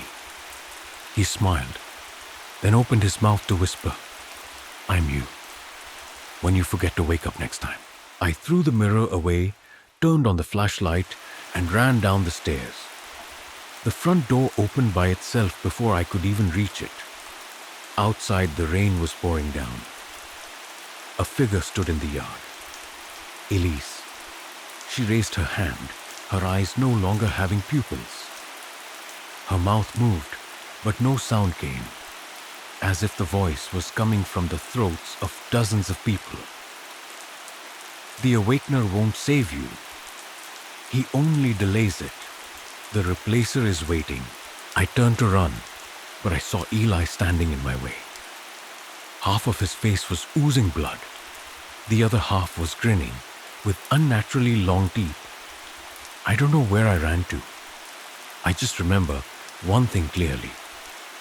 I could hear the whispering all the way, in the rain, in the wind, in my head.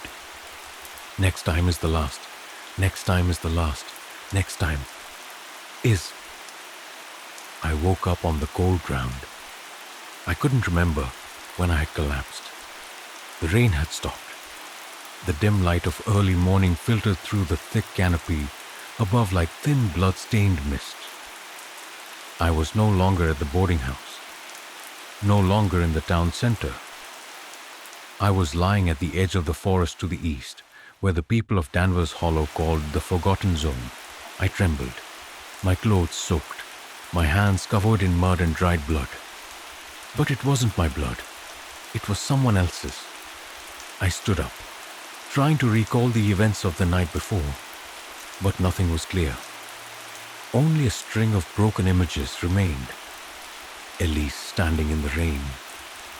Mrs. Lydia's face twisted like molten wax. Eli screaming, his mouth sewn shut with black thread. And an arm reaching out from the center of my chest, waving at me in the mirror. A memory or a dream? I wasn't sure anymore. I only knew one thing. I was losing something. Not my memory, but myself.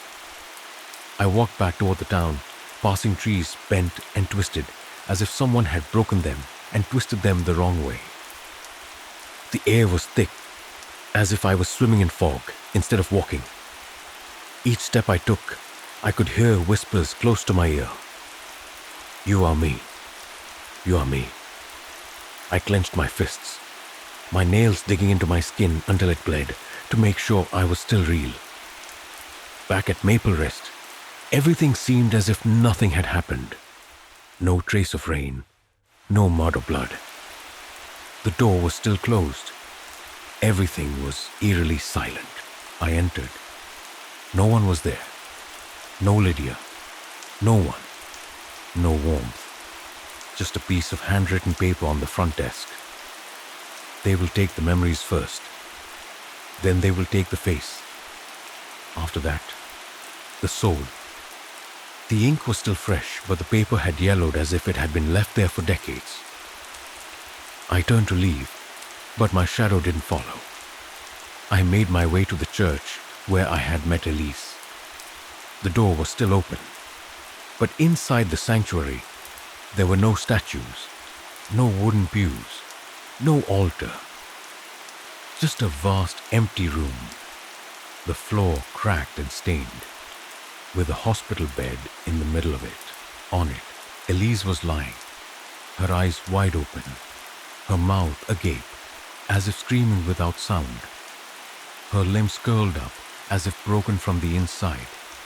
She hadn't aged, but she looked withered, as though time was being drained from her. I stepped closer, and when I touched her hand, the image that appeared before me wasn't the town, but somewhere else. A white hospital room, a long row of beds, people in white coats with no faces, and dozens of people lying motionless, but their eyes were all open, eyes wide open but empty, just like Elise. I pulled my hand back. Elise blinked, her eyes now cloudy, like shattered glass. You've made it inside. I was stunned. Inside where? Into the inner layer, the second sleep. She tried to sit up, but her whole body trembled, as if every bone was refusing her. They let you in because you let them take a piece of memory. I was shocked. What memory? Elise turned her head, her cracked dry lips whispering a sentence that sent chills down my spine. Your mother never died in 2011, did she? I froze. No one in Danvers Hollow knew my mother. I had never mentioned her, never brought it up. But Elise was right. My mother died in 2011 from an accident. I had believed that. But now, a hazy image surfaced in my mind. A hospital corridor, a silver-haired woman tied to a bed, and me, turning off the life support with my own hands. I ran out of the church like a madman. My breath came in gasps. But each time I exhaled, I heard someone else breathing with me, as if there was another being using my chest to exist. On the road, I came across a house I had never seen, or perhaps never remembered seeing. The door was unlocked. Inside, there were hundreds of photo frames. All of them were of me, but me in moments I didn't remember living. Standing next to a woman in a wedding dress, holding a boy's hand on a beach, standing in front of a stranger's coffin. And in the largest photo, I was sleeping. But there was no bed, no room. I was sleeping in a hole. And on the edge of the hole was a blood-stained inscription. The final sleep will have no alarm clock. I wanted to tear the photo apart, but my hands couldn't reach the frame, as if it didn't exist in this plane of reality. Then behind me, Lydia's voice came softly. "You're starting to forget. And when you forget enough, you will sleep." I turned around.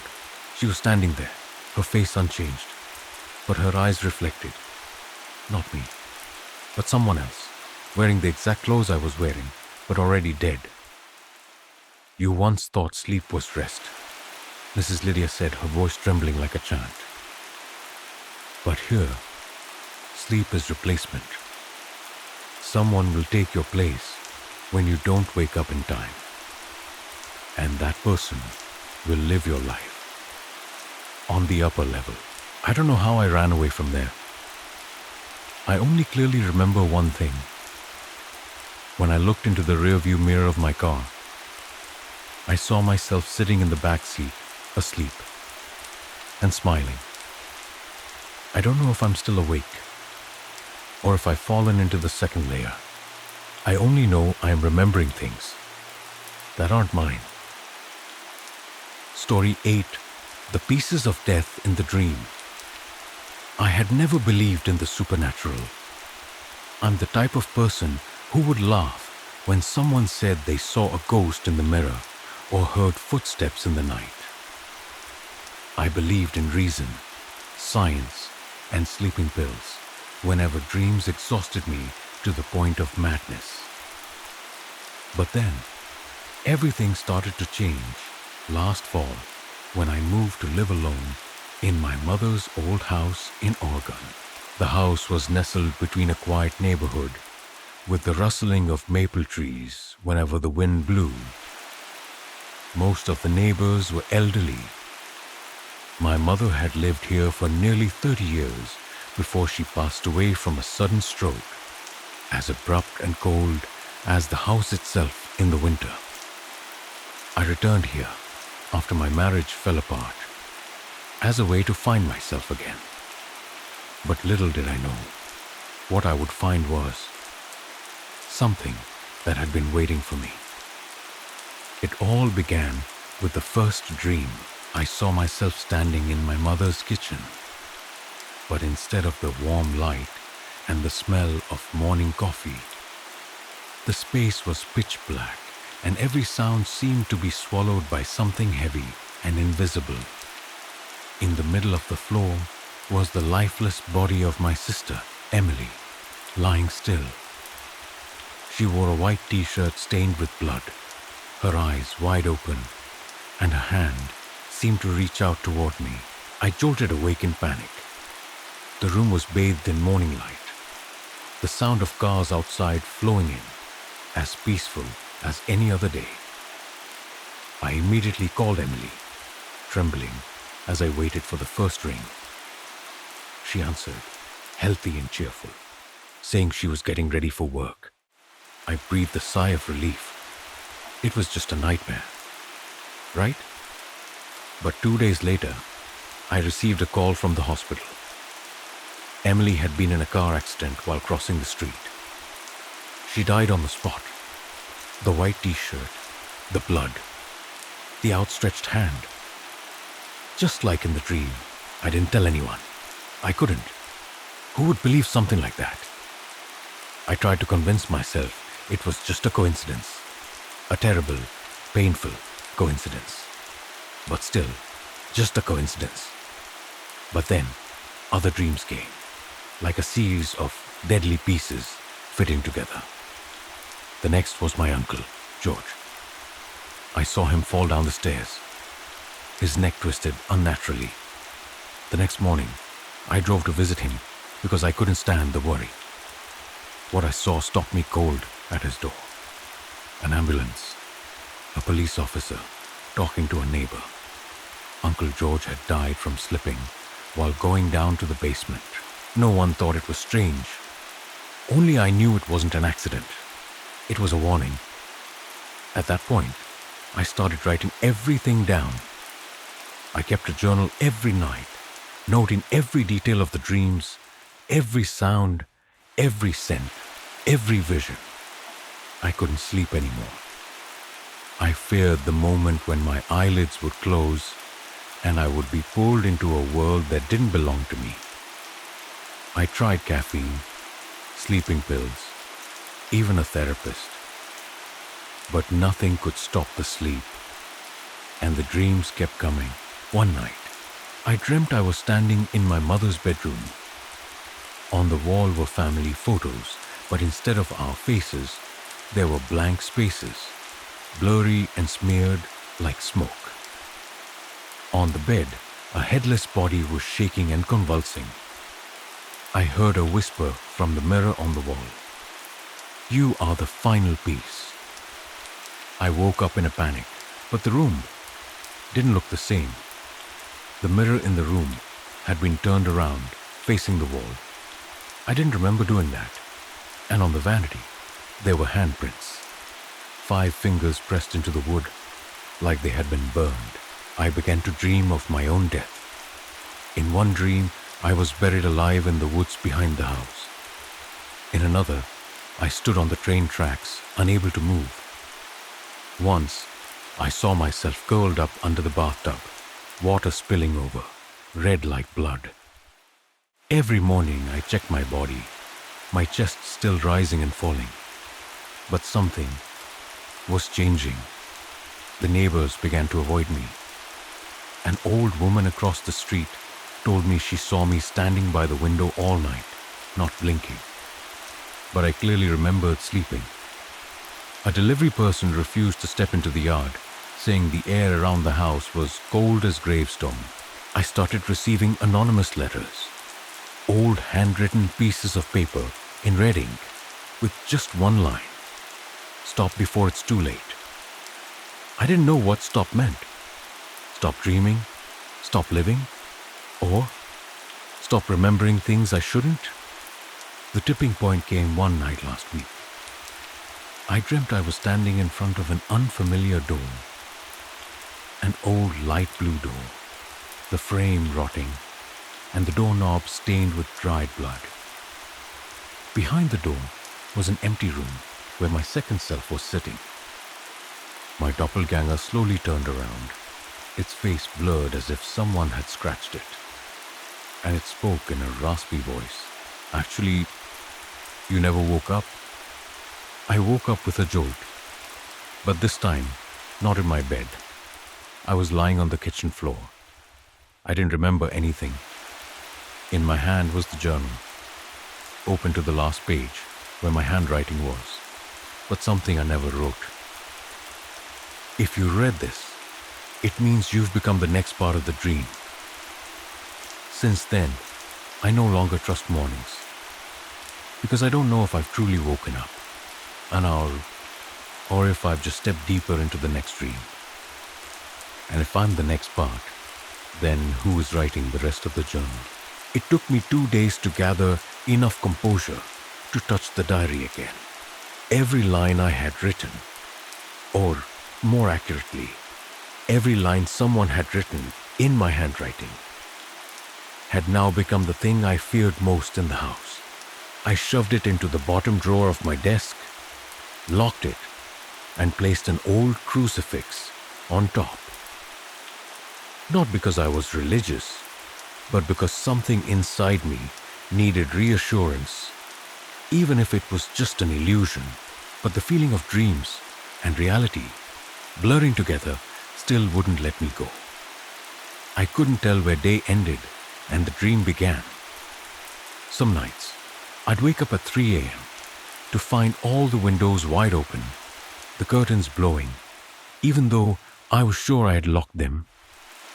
Some mornings, I'd find wet footprints leading from the back of the house straight to my bedroom. But it was sunny outside, no rain or mist. I used to think death was the end. Now I believe, for some people, it's just another door. And I've opened that door too many times in my dreams to close it again. It happened on a Tuesday afternoon. I was reorganizing the file cabinet in the office when I dropped an old map. It was a blueprint of the house, the one my mother had kept since she bought the place. I picked it up, and my eyes scanned through the familiar areas. Living room, kitchen, master bedroom, guest room. But then I froze. The basement. There was no basement on the blueprint. I'd been down there several times. A wooden door at the end of the hallway leading to the space my mother used as a storage room.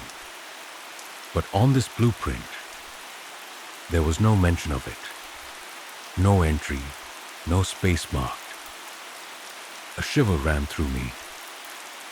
If I hadn't been mistaken, then why was there a room missing from the architectural plan?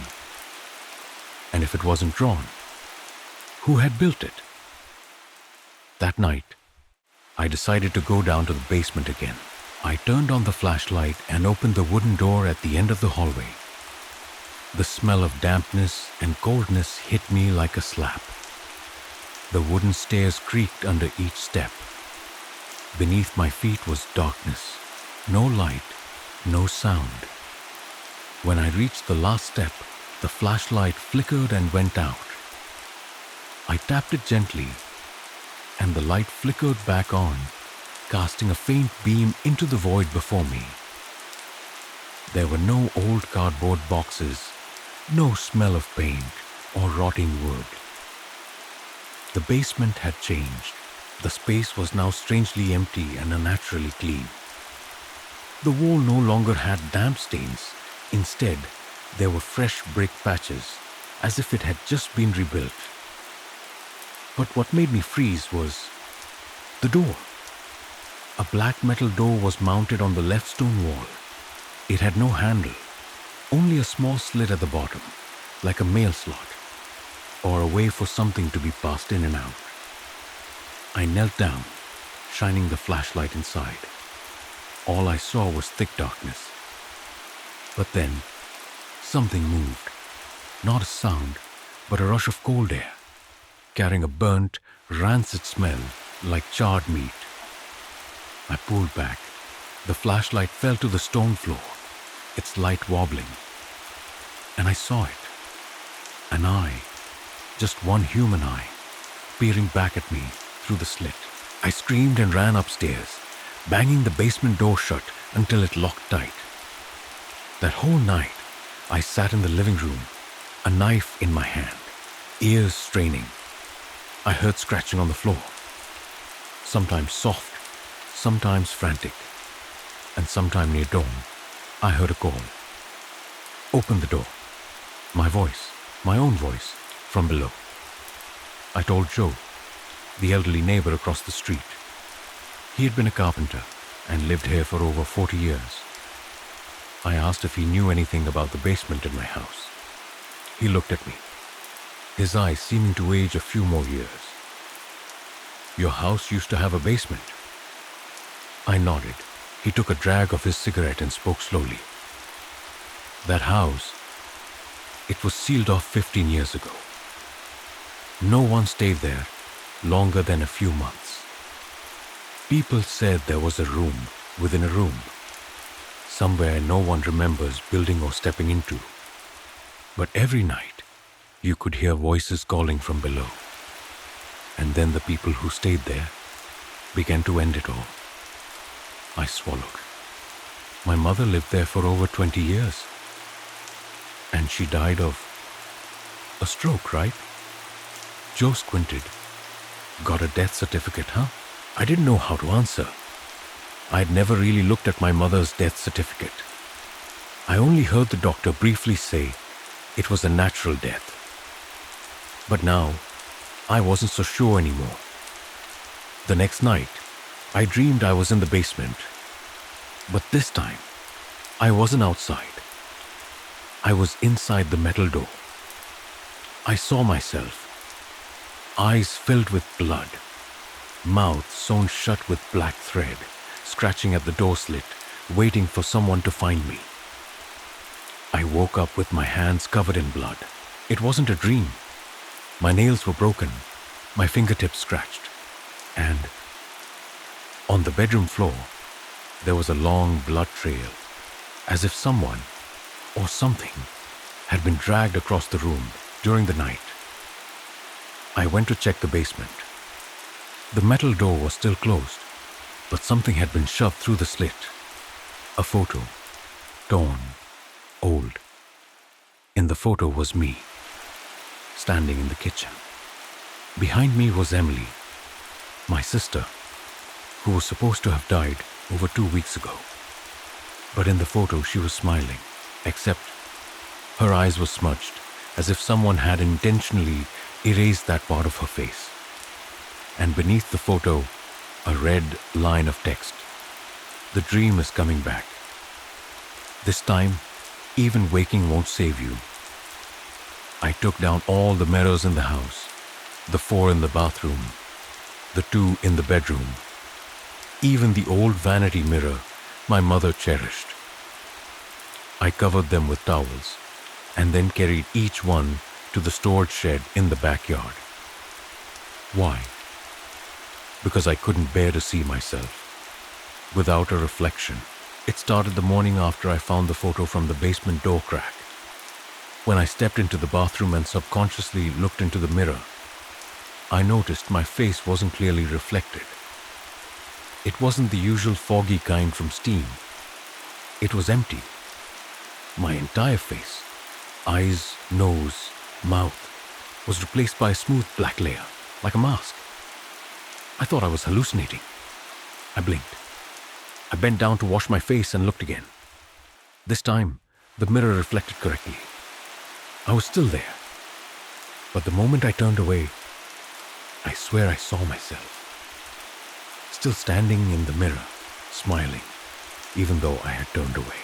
I wanted to scream, to smash everything, but I held back. I no longer knew if I was living in reality or in some deeper layer of a dream. And what terrified me even more was every time I slept, my deceased loved ones started appearing in the mirror. That night, I dreamed of my living room bathed in dim yellow light. In the dream, everything was in its place. The sofa, the picture frames, the old reading lamp. But something was wrong. On the wall, where there had once been nothing, now stood a large mirror, as if it had always been there. In the mirror, I saw my mother. She was standing there, wearing the green silk dress she had worn on her 60th birthday, but her face didn't move. Her eyes were hollow, and the corners of her mouth silently bled. Behind her stood Emily and Uncle George. Both were motionless, staring straight at me.